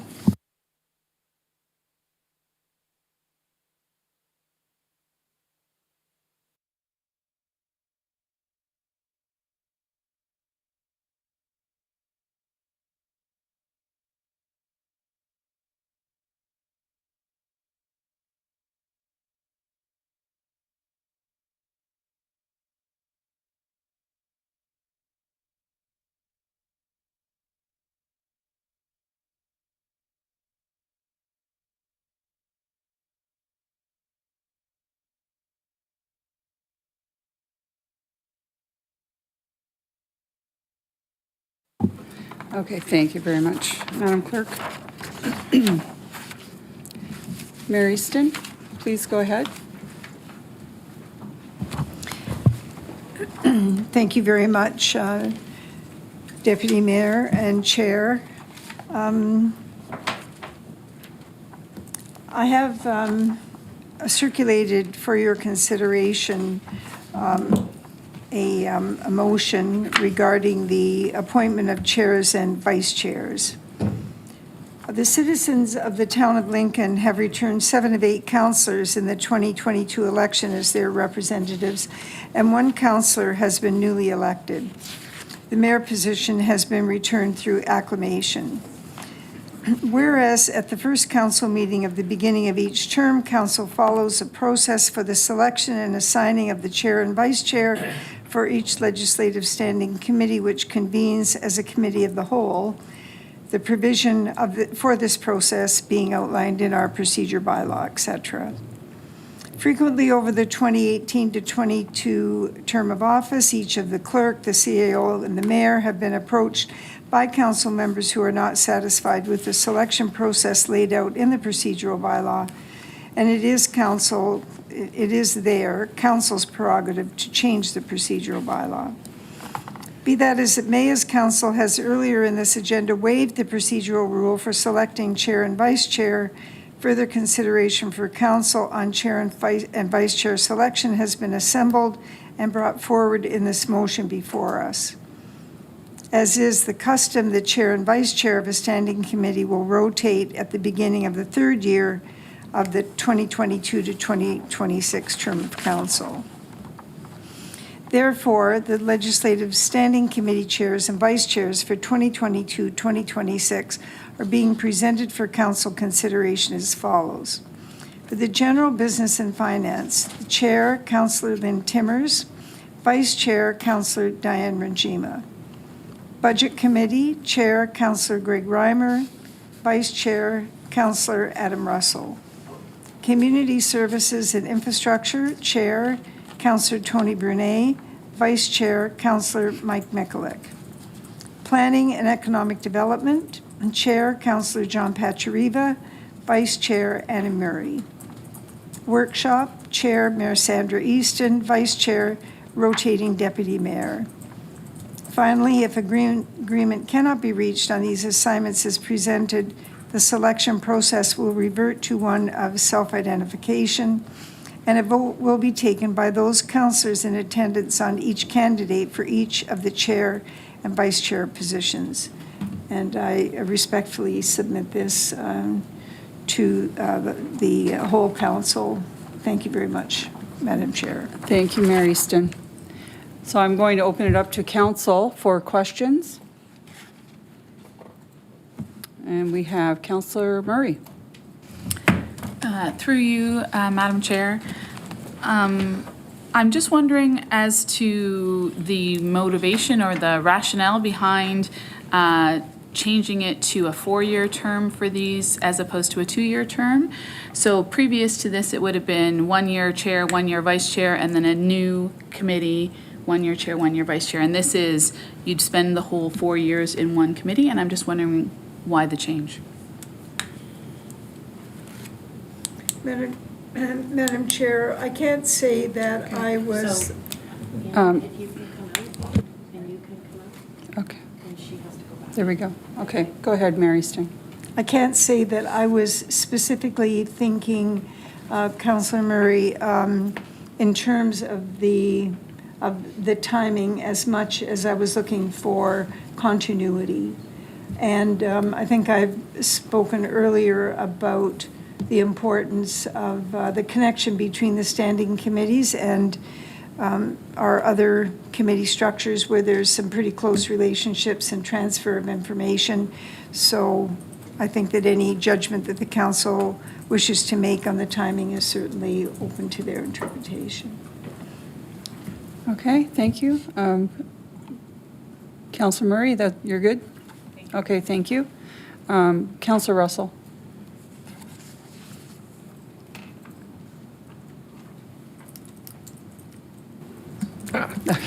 Thank you, Deputy Mayor. The positions themselves I'm not necessarily concerned about. It's the process in which this was organized. Again, I've got no issue with councillors raising concerns about a procedural bylaw on how we select these committees. I just have concern about one person making the decision on how this should unfold. And I don't feel this is very democratic. I don't even feel that the members that are assigned here were consulted on what their interests were or where they'd like to go with their career paths. So I just, it's something that I would rather go, if we're changing it from the old procedure, I'd rather it be open discussion, you put your interest in and go from there. So. Okay, thank you, Councillor Russell. Mary Easton? Madam Clerk, my response to the councillor would be that in consulting with other mayors who have found themselves in the situation where there has been interest expressed that they come up with a list. It is true that there is quite a range of how this is carried out. And in my case, it was my own judgment that the concerns that were being raised about the perception that there was wheeling and dealing that went on with the individuals as opposed to putting it out, putting something on paper and putting it out so that everyone could decide how it was going to be done was meant, more to me than that discussion that probably in most cases, maybe all of them didn't take place in an open session anyway. And that's the way it was done here for years and before I became the mayor. So I was just moving away from that. I don't know whether there's a right or a wrong way. I was just trying to open it up as much as I could. Okay, thank you, Mary Easton. Councillor? Thank you for that response, Madam Mayor. Again, through you, Madam Vice Chair, or Deputy Mayor. Again, I think just the optics of this, I don't necessarily think they're improved by the process that's been presented here tonight. I think we need to have these discussions in open, and I think, again, that selection process should be up to all of council, all 9, and that is the representation of how we vote. So again, if we are going to change our procedural bylaw, we need to do it as a group, and then we need to decide on what that next process is going to be to a point, which it looks like we have an alternative that everybody agrees with, but that's just my 2 cents. Okay, thank you, Councillor. Councillor Mikulik. Thank you, Deputy Mayor, through you to Mayor Easton. Again, like I'm not. It's almost, you know, I'm not opposed to the position that I've been appointed to, almost, or suggested. The question I have is, what were the metrics, or what was the rationale informing your decision with appointing or, you know, suggesting which councillors should be in which positions? What was the consultation process amongst those of us that have been suggested for the positions that we're in? Thank you, Councillor. Oh, sorry, I'm sorry, I was trying to turn on the mirror. Go ahead, Mayor Easton. It was suggested to me by some members that having a list would be a good place to start. So I had, and so I took that and decided to, you know, to go forward and see what I could put together. I looked at the experience level of everyone who sits on council. I looked at councillors who had less experience. I don't want to start naming names. We only have one new councillor, so I think it seems a bit silly. To make sure that, you know, as we've said earlier, councillors shouldn't have to be in a pecking order and wait until they've paid their dues or whatever those old terms used to be. So what are the opportunities for a new councillor? Who could they work with, you know, to get a good experience, something that was fairly broad? It was really around those kinds of things. And I don't know that I can be any more specific than that. I was really looking also at who could possibly work together. Where were their strengths and how could people work well together? That's really what my motivation was about. Okay. Thank you, Mayor Easton. Councillor Mikulik, sorry to turn you off. Did you want something respond there? Go ahead. No, and I appreciate that that answer. The only concern I have is that, you know, how the other councillors feel about the positions that they've been kind of suggested to take. I personally am comfortable with the one I've been suggested to accept. I want to make sure that I'm not accepting this position with other councillors not comfortable with it or concerned about the process. And I'm concerned about the process and the procedural bylaw aspect of it, and also a little bit about the notice, you know, the timing of the speed and the timing that's happened. So I'm hoping for more comments from other councillors with regards to what their thoughts are on it, and, you know, making a decision based on that in the effort to move this along. Thank you. Thank you, Councillor Mikulik. You know, in the past, this was the process, how it would happen. And the last term of council, we put numbers in a hat and drew numbers. You know, and perhaps maybe people weren't suited to where they ended up. I don't know. So, go, Councillor Bernay, I see you're up. Yeah, thank you, Deputy Mayor Timmers. So that's where I wanted to basically highlight, you know, coming from where we were last term of council, where we literally drew names from a hat. I woke up that next morning and basically said, what did we just do?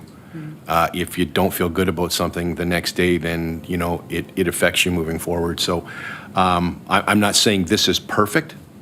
I would like to hear from anyone. You know, Councillor Reimer said we're one team, one dream. We're all going to pull each other behind the woodshed. So I hope that everyone feels comfortable that if they're not okay with where they see their name, and I give Adam Russell or Councillor Russell kudos for basically saying what he said. It's how he feels, and he's not afraid to say it. So I guess, you know, through you, Deputy Mayor, is it perfect? Probably not. Do I feel better about at least the starting point here than picking a name out of a hat? And what I said when I said, you know, to be completely transparent, I did have a 2.5-hour meeting with Mayor Easton. And we talked about a lot of things. She asked me what my priorities were going to be for this term and what I wanted to see, and we had some good conversation. And then at some point, she did say to me that she was thinking about doing this. And I'll be completely frank. I said to her, I said, personally, I don't have a problem with it. I'm not one that's going to stand up here and go around and, someone made a comment to me today about, and even the mayor made some comment, and maybe I'm naive. I don't know what sort of backroom deals have happened in the past. I don't know.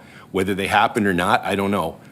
But this isn't perfect, but it's a lot better than what we did pulling names out of hats. So I hope people can be open and transparent, and if they're not happy with it, let's have a frank conversation.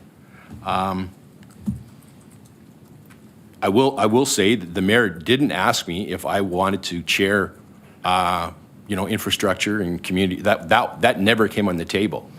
Yep.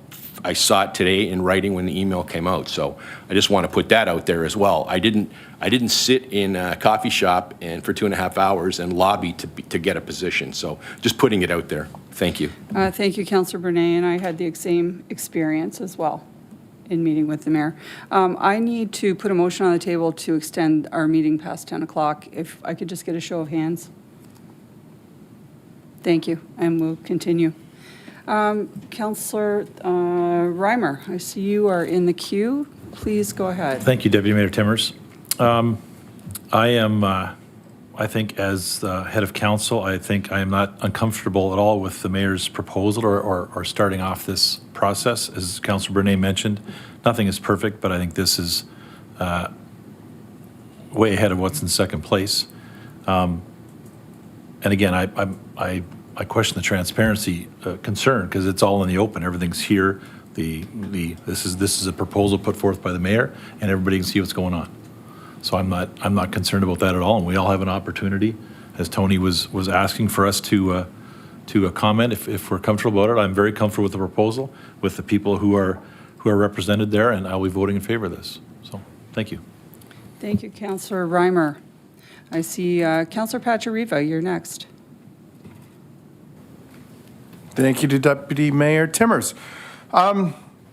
As for, being your longest serving councillor here, being back serving or backbench deals, I was never privy to any of those. So when I started out on council, it was the longest serving councillor got to pick first choice of what they wanted to do. So I was over the moon when I finally was going to be that last term and was mortified when it was a pick out of a hat. Because we don't do that at election. We don't put 4 people's names that are running and we pick them out of a hat. So I think this is fine. I'm much more at ease with this. I look forward to the challenge. The mayor said earlier about, working collaboratively, and Councillor Reimer said that, and working as a team and working with each other. And you know what? And I enjoyed working with Councillor Russell last election on a couple committees. I think we did a great job together, and I look forward to working with Councillor Murray in the same way. If I can give you some wisdom, then so be it. And maybe do not do some of the things that I do. But is it perfect? No. But at the same time, you know what? It's light years ahead from the last time. And I just want to bring up, if we talk about transparency and things like that, there was a recommendation, and councillors getting left off of things. And the mayor addressed that last year when we looked at a certain committee. And everyone got their knickers in a knot about procedure. And then when push came to shove, that councillor that had been minimized didn't get to where they wanted to get to. If we would have adopted the mayor's stance, would have been there. So I'm fine with this, and I will vote in favor. Thank you. Thank you, Councillor Pachariva. I see Councillor Rajima. Please go ahead. So just, I'd like clarification again on what the proposal is. The proposal is that the that the chairs and vice chairs as laid out will remain that way for this entire term, or is that what we're proposing? Or, I mean, the current procedure bylaw says different, so is that a discussion that we're going to have? Counselor, I'll let Madam Clerk respond. Thank you, through the chair to the councillor. So as it lays out right now, the way that it is written is that, you know, the chair and the vice chair will switch after a 2-year period, but you remain with that committee. Now, we're going to have to amend the procedural bylaw anyways, but should council want to amend this particular item right now, it would be that if a member of council wanted to switch after 1 year, you can do that, or whatever amendment you want to put on the table. As it stands right now, the way that the mayor's consideration is that you remain with this committee for the term. Okay, so I would like to put forward a motion that we switch after 2 years, chair and vice chair. So that currently is the way that it's written. So leave it as it is then? Leave it as it is. But the mayor's motion does not propose that, so. Yes, it does. Yes, it does. Yes, it does. Oh, that's what I just asked, though. Is it that it is going to remain the current chairs and vice chairs for the entire 4 years? And I heard yeses. And then you switch. After 2 years. So it does change. The vice chair becomes the chair. Yeah. And the chair becomes the vice chair. Yeah. Okay? Okay, yeah. I'm fine with that. So Counselor, you're okay with that? Mm-hmm. Okay. All right, thank you. Counselor Ojima? Yeah. Are you good? Yes. Okay, thank you. Next, we have Counselor Murray. Thank you, Chair. To you, I feel that there's a lot of value in being able to serve on more than one committee on 2 levels. One level that a lot of us have a really broad skill set and could bring value to more than one committee. And I also think that it's an excellent learning opportunity and an excellent way to represent our constituents by being able to represent in more than one section of what we're discussing. And I would really prefer if we could kind of meld the 2 concepts in that these particular positions could be in place for 2 years, switching from vice chair to chair at the end of 1 year, and then at the end of 2 years, rotating to a different committee. Okay, so Counselor, are you putting an amendment on the table? I'm kind of throwing it out there to see what anybody else thinks. Okay, all right. Is that then an Yep. amendment? All right, then yes, I am. Okay, Counselor Pachariva, I see you, sorry, I can't hear what you said. That is an amendment on the floor. Yes. So he needs to, Okay, are you speaking to this amendment, Counselor Pachariva? I am. Okay, please go ahead. you need to turn his on his mic. Oh, I'm sorry, there you go. Thank you, Deputy Mayor Timmers. Yeah, so to Councillor Murray's motion, we moved to that Committee of the Whole model last term. So all councillors sit on every committee. So you can provide input at any time. You actually can provide more input as a councillor as opposed to the chair, because the chair's not really allowed to ask questions from the chair. You've got to step back. The vice chair comes up and takes your position, and then you do the chair. So you're allowed to have input on all 4. Before, you used to pick, and there would just be 4 councillors on one committee. So this is much more open. This is much more transparent and much more opportunistic. Okay, thank you, Counselor Pachariva.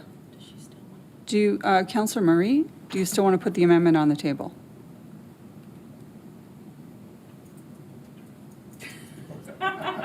And if so, we need someone who, sorry, can you put on your mic, please? Yeah, I'd like to leave my amendment to stand, please. Okay, all right, thank you, Counselor. Is there another counselor? Sorry, Madam Clerk, so what do we do with the amendment? So you're going to take a vote on that? Yes, okay, And I think that the clerk's team is just trying to Okay. put forward what that amendment looks like in terms of right now. And that's moved by Councillor Murray. I will need another councillor to second that. The mayor has her mic on.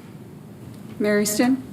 Madam Madam Chair, I wanted to just clarify, I believe that I heard Councillor Murray say that she would like to see the chair and vice chair switch after 1 year with the option to rotate out to another committee. Is that correct? Okay, just wanted to make sure that that was included in the, I'm sorry, I understood it as you would be on the committee for 2 years, where you would switch, and after 2 years, then you would move to a new committee. So the committees as they are now, you'd be a chair, then they would switch, and after 2 years, then placed on new committees. Is that what you were saying? I thought Okay. that's what Mary That's said. what I understood. I said 1 year. Oh. After, I After said, 2 years.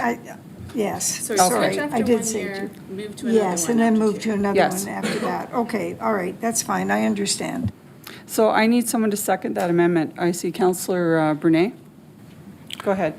So I guess my logical question would be, so I'm okay with that, but then I want to ask the question, so then at the end of 2 years, are we back to the mayor then coming up with a new list of what the next the third and fourth year would look like? And then when that third year starts, we're having the same discussion again?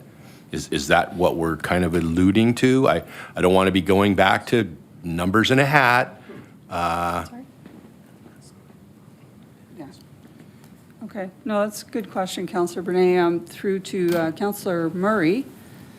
Do you have, I'm very sorry, absolutely, to Mary Ston. Okay, we've got Councillor Reimer in the queue. Sorry, not you, Councillor Murray. I need to ask Mary Ston. I don't think I can answer that Okay. question, Councillor, because I think this issue of what's outstanding here is that there's only. And I believe that the clerk has researched all those options. And so whereas in another municipality, the picking out of a hat was not offensive, it was not considered to be a negative or arbitrary methodology, it doesn't suit here. And so we have to take that into account, and that's our right.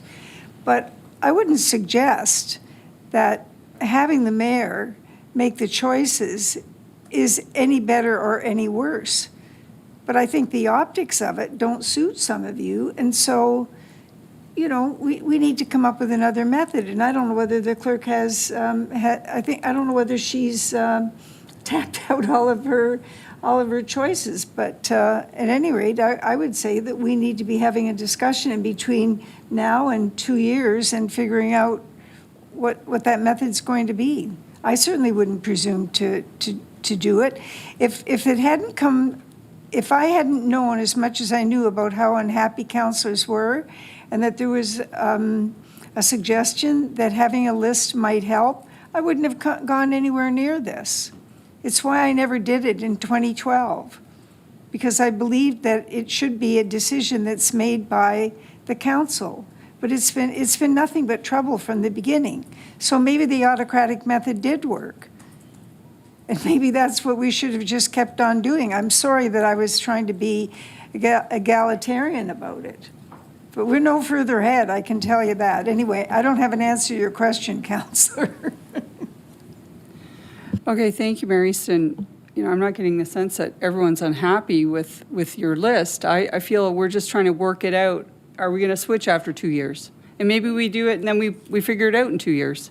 Councillor, I think that this discussion is the best discussion we've had in a long time. I misunderstand. Okay, But okay. I don't think it should be necessary for us to resort to any kind of UE system, whatever it is. Okay, fair enough. Thank you, Mary Ston. I see Councillor Reimer.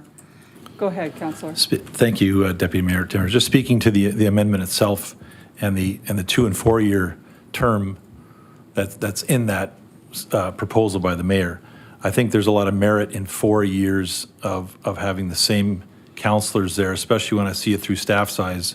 They have 2 years, and for a lot of us, that's just barely getting our feet wet. And all of a sudden, we've got projects, we have council direction, we've got a strategic plans, we have all those things, and 2 years is nothing, and then you're switching over to to another council. So I really think that for my, short 4-year experience, I would favor the 4-year as opposed to the 2 and 2.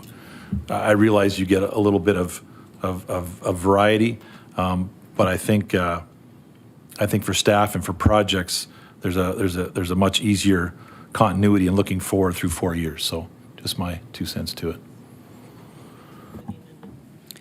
Okay, thank you, Councillor Reimer. Okay, I see no one else in the queue, so let's do the vote on the amendment. So I'm going to need a seconder for that, please. Councillor Russell, thank you. Bear with me.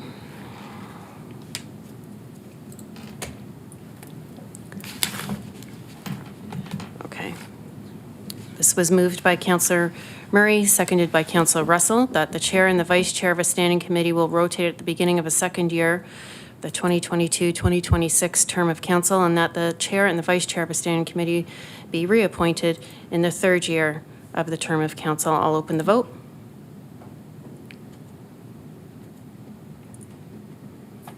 And the vote is open. If you could please cast your vote.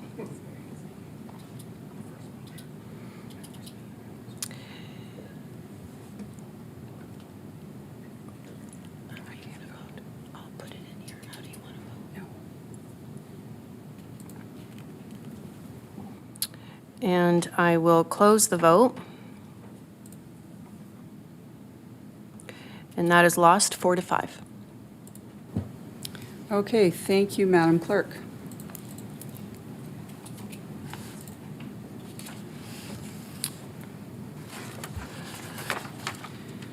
So the next thing is that we now go and vote on Mayor Easton's proposal. Okay. Okay. Just one second. Okay, I have Councillor Mikulik. Go ahead, Councillor. Thank you very much. I just, so like I said, I'm sitting here listening to the conversation in the room, which has been fantastic. So far, out of respect for all councillors, I'm concerned about Councillor Russell and what his thoughts are. If he could please, what are your thoughts, Councillor Russell, on this in terms of the position that you've been, are you in favor? Are you, and I don't want to put him on the spot. Yeah, Councillor Mikulik, we've already gone through we voted on the amendment, and now we're moving. The amendment. Now we're moving to the mayor's motion. Correct. And the amendment was lost. The amendment is lost. So now we're moving to a motion now. Okay. Okay? So maybe that's a conversation you want to have offline with after the Councillor vote, Russell, if you want to hear after we his. decide Yeah. who's chair and vice chair of each committee. If you want to have a conversation with how he feels about his position, that's not now. We are now going to vote on the motion.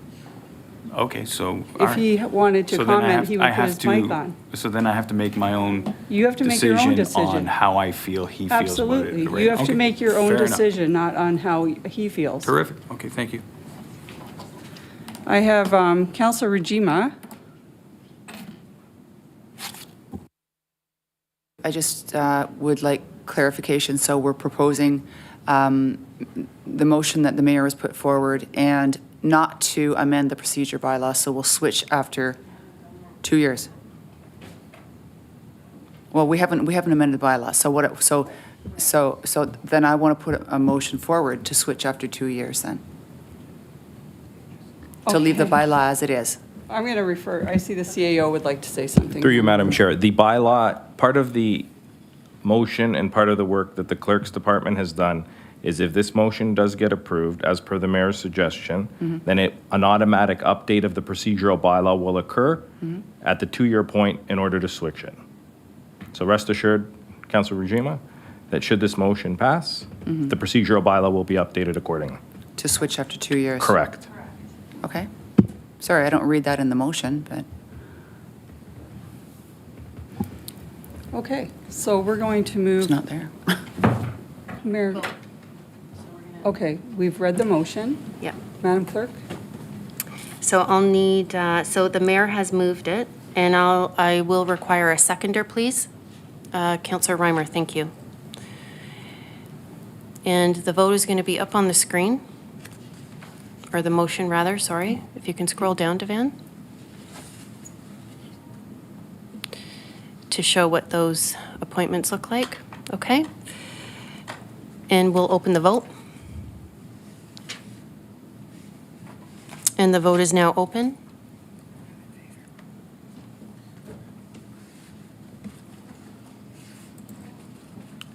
Yeah, I got it. It's her. Councillor Rajima, we're waiting for you to cast your vote.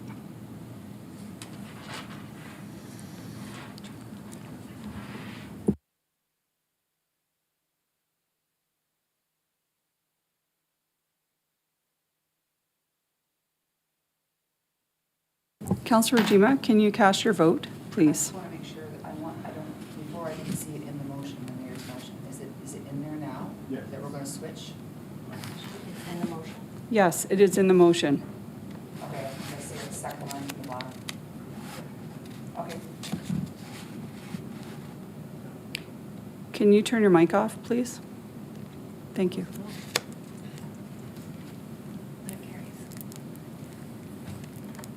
And that vote carries. I didn't see what it said. Okay. Okay, so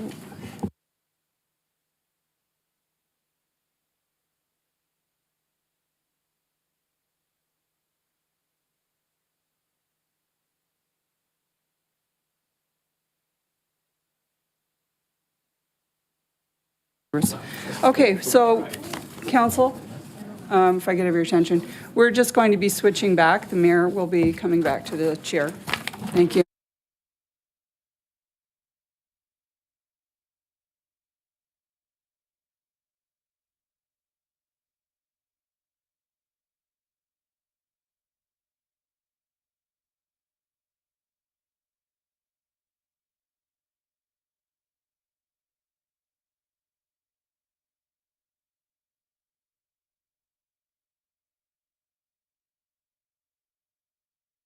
Very much, everyone, for your deliberations. Councillor Brunei. Thank you, Madam Mayor. So I appreciate all the conversations that have taken place tonight. It is now 25 to 11. Based on the conversation that we just had on a scripted motion, which probably could have, maybe been shorter, but it wasn't, and it was good conversation. I would suggest that in a perfect world, we're probably 2 hours to go through all these ABCs. Some of us have been here since 4 o'clock this afternoon, including staff. So 10:30 puts us at 12:30 in a perfect world. I'm going to put a motion on the floor that we should defer this next selections until next Monday, the 12th. I'm retired. I don't work tomorrow. I'm fully prepared to go till 2 o'clock in the morning. I just don't know if we're making proper, prudent decisions for the next 4 years, making decisions on committees at 12 o'clock at night. So I would put a motion on and ask my colleagues to vote on a motion to defer the rest of the meeting until Monday, December the 12th. I'm sorry, Councillor, I was paying attention out of this year. I was paying attention out of this here, but and I still want to hear the clerk's ruling on speaking to a deferral motion. That's all I need. Madam Clerk? Yeah, I think the councillor was pretty clear in that he's putting a motion on the floor to defer until December the 12th. Any of the appointments for the ABCs, and that we will put it as the first order of business on that agenda. And so there's a motion on the floor, Madam Mayor. I do see Councillor Timmers, and I would imagine she wants to speak to that. And in light of that, but you will need a seconder for that motion, so just keep that in mind. Well, maybe it's coming up.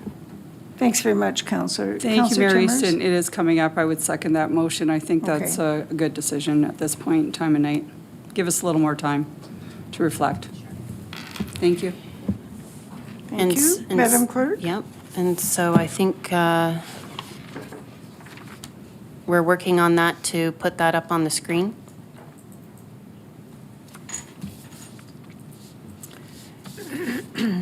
A motion moved by Councillor Brunet, seconded by Councillor Timmers to defer the remaining items to appoint councillor members to December the 12th. And if I can get staff to put that up on the screen, that would be great.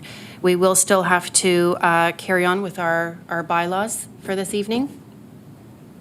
But in terms of the appointment process, that will be on the screen shortly for council to vote. And there you have it. Open the vote. Yes.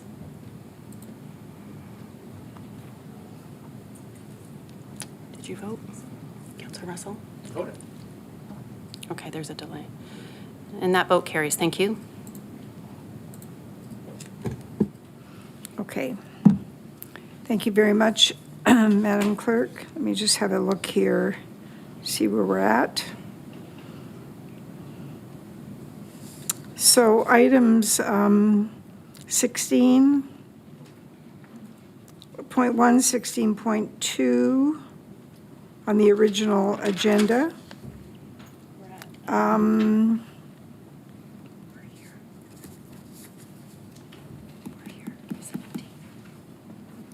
All right. So we are at 17.1, 2022-80, a bylaw to amend bylaw number 2022-76, being the borrowing bylaw. And I had a conversation with Mr. Wagner about this today. Just a moment till I get this on the table.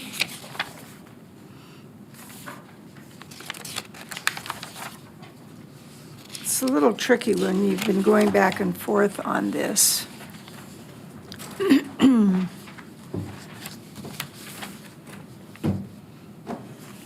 All right, we have one bylaw.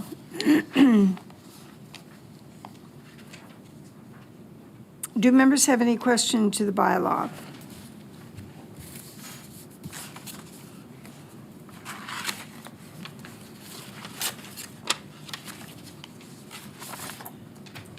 No questions.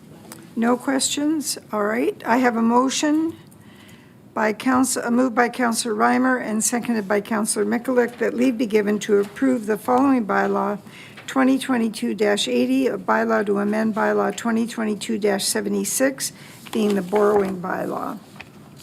Madam Clerk, would you please open the vote? Vote is now open.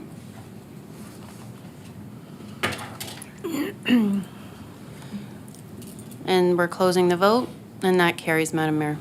Okay. I have a motion moved by Councillor Murray and seconded by Councillor Rinchima that leave be given to introduce bylaw number 2022-81, being a bylaw to confirm the proceedings of council at its meeting held Monday, December the 5th, 2022, being read a first, second, and third time, that a bylaw number 2022-81 be enacted and passed, and that the mayor and clerk sign and seal the said bylaw. Madam Clerk, please open the vote. And the vote is now open. And we're going to close the vote, and that carries. And comments from any kind of members, though. Before we motion to adjourn the meeting, do members have any comments? Councillor Russell. Thank you, Madam Mayor. Through you, we had a discussion earlier at the break, just to be consistent with our procedural bylaw, that we should create a motion when we are directing staff. Related to an earlier conversation, I'd like to put a motion on the floor to direct staff to come back with a communication plan to convey council and staff's concerns with the extensive ramifications of Bill 23 and the proposed amendments to the Greenbelt. Okay, I need a seconder. Councillor Brunet.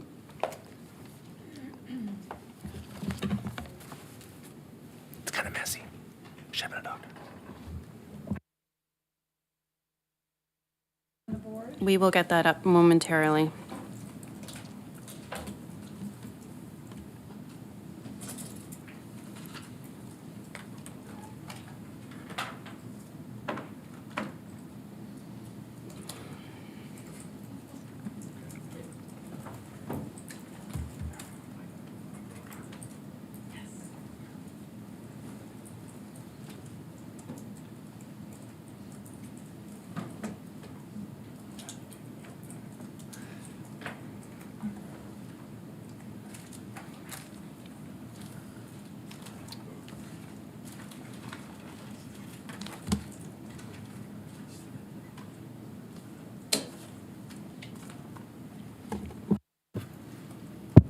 Through you, Madam Mayor. We're waiting, Mr. CAO. Through you, Madam Mayor, to the councillor, just wanting to confirm as it relates to the letter that staff are working on, is this direction in order to proceed with that and then share with council? Yes. Okay. Thank you.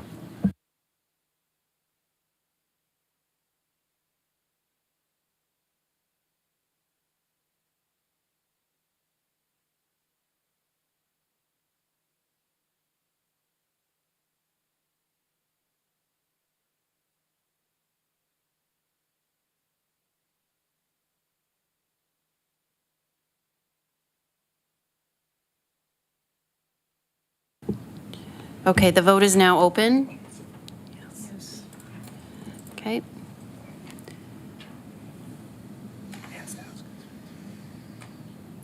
Yeah. And does that, Councillor Russell? It's pretty close. What is that? To convey council and staff's concerns with the Yep, that's fine. ramifications. We'll fix that. Okay, and we'll close the vote, and that carries. Thank you. Okay. All right, I have a motion.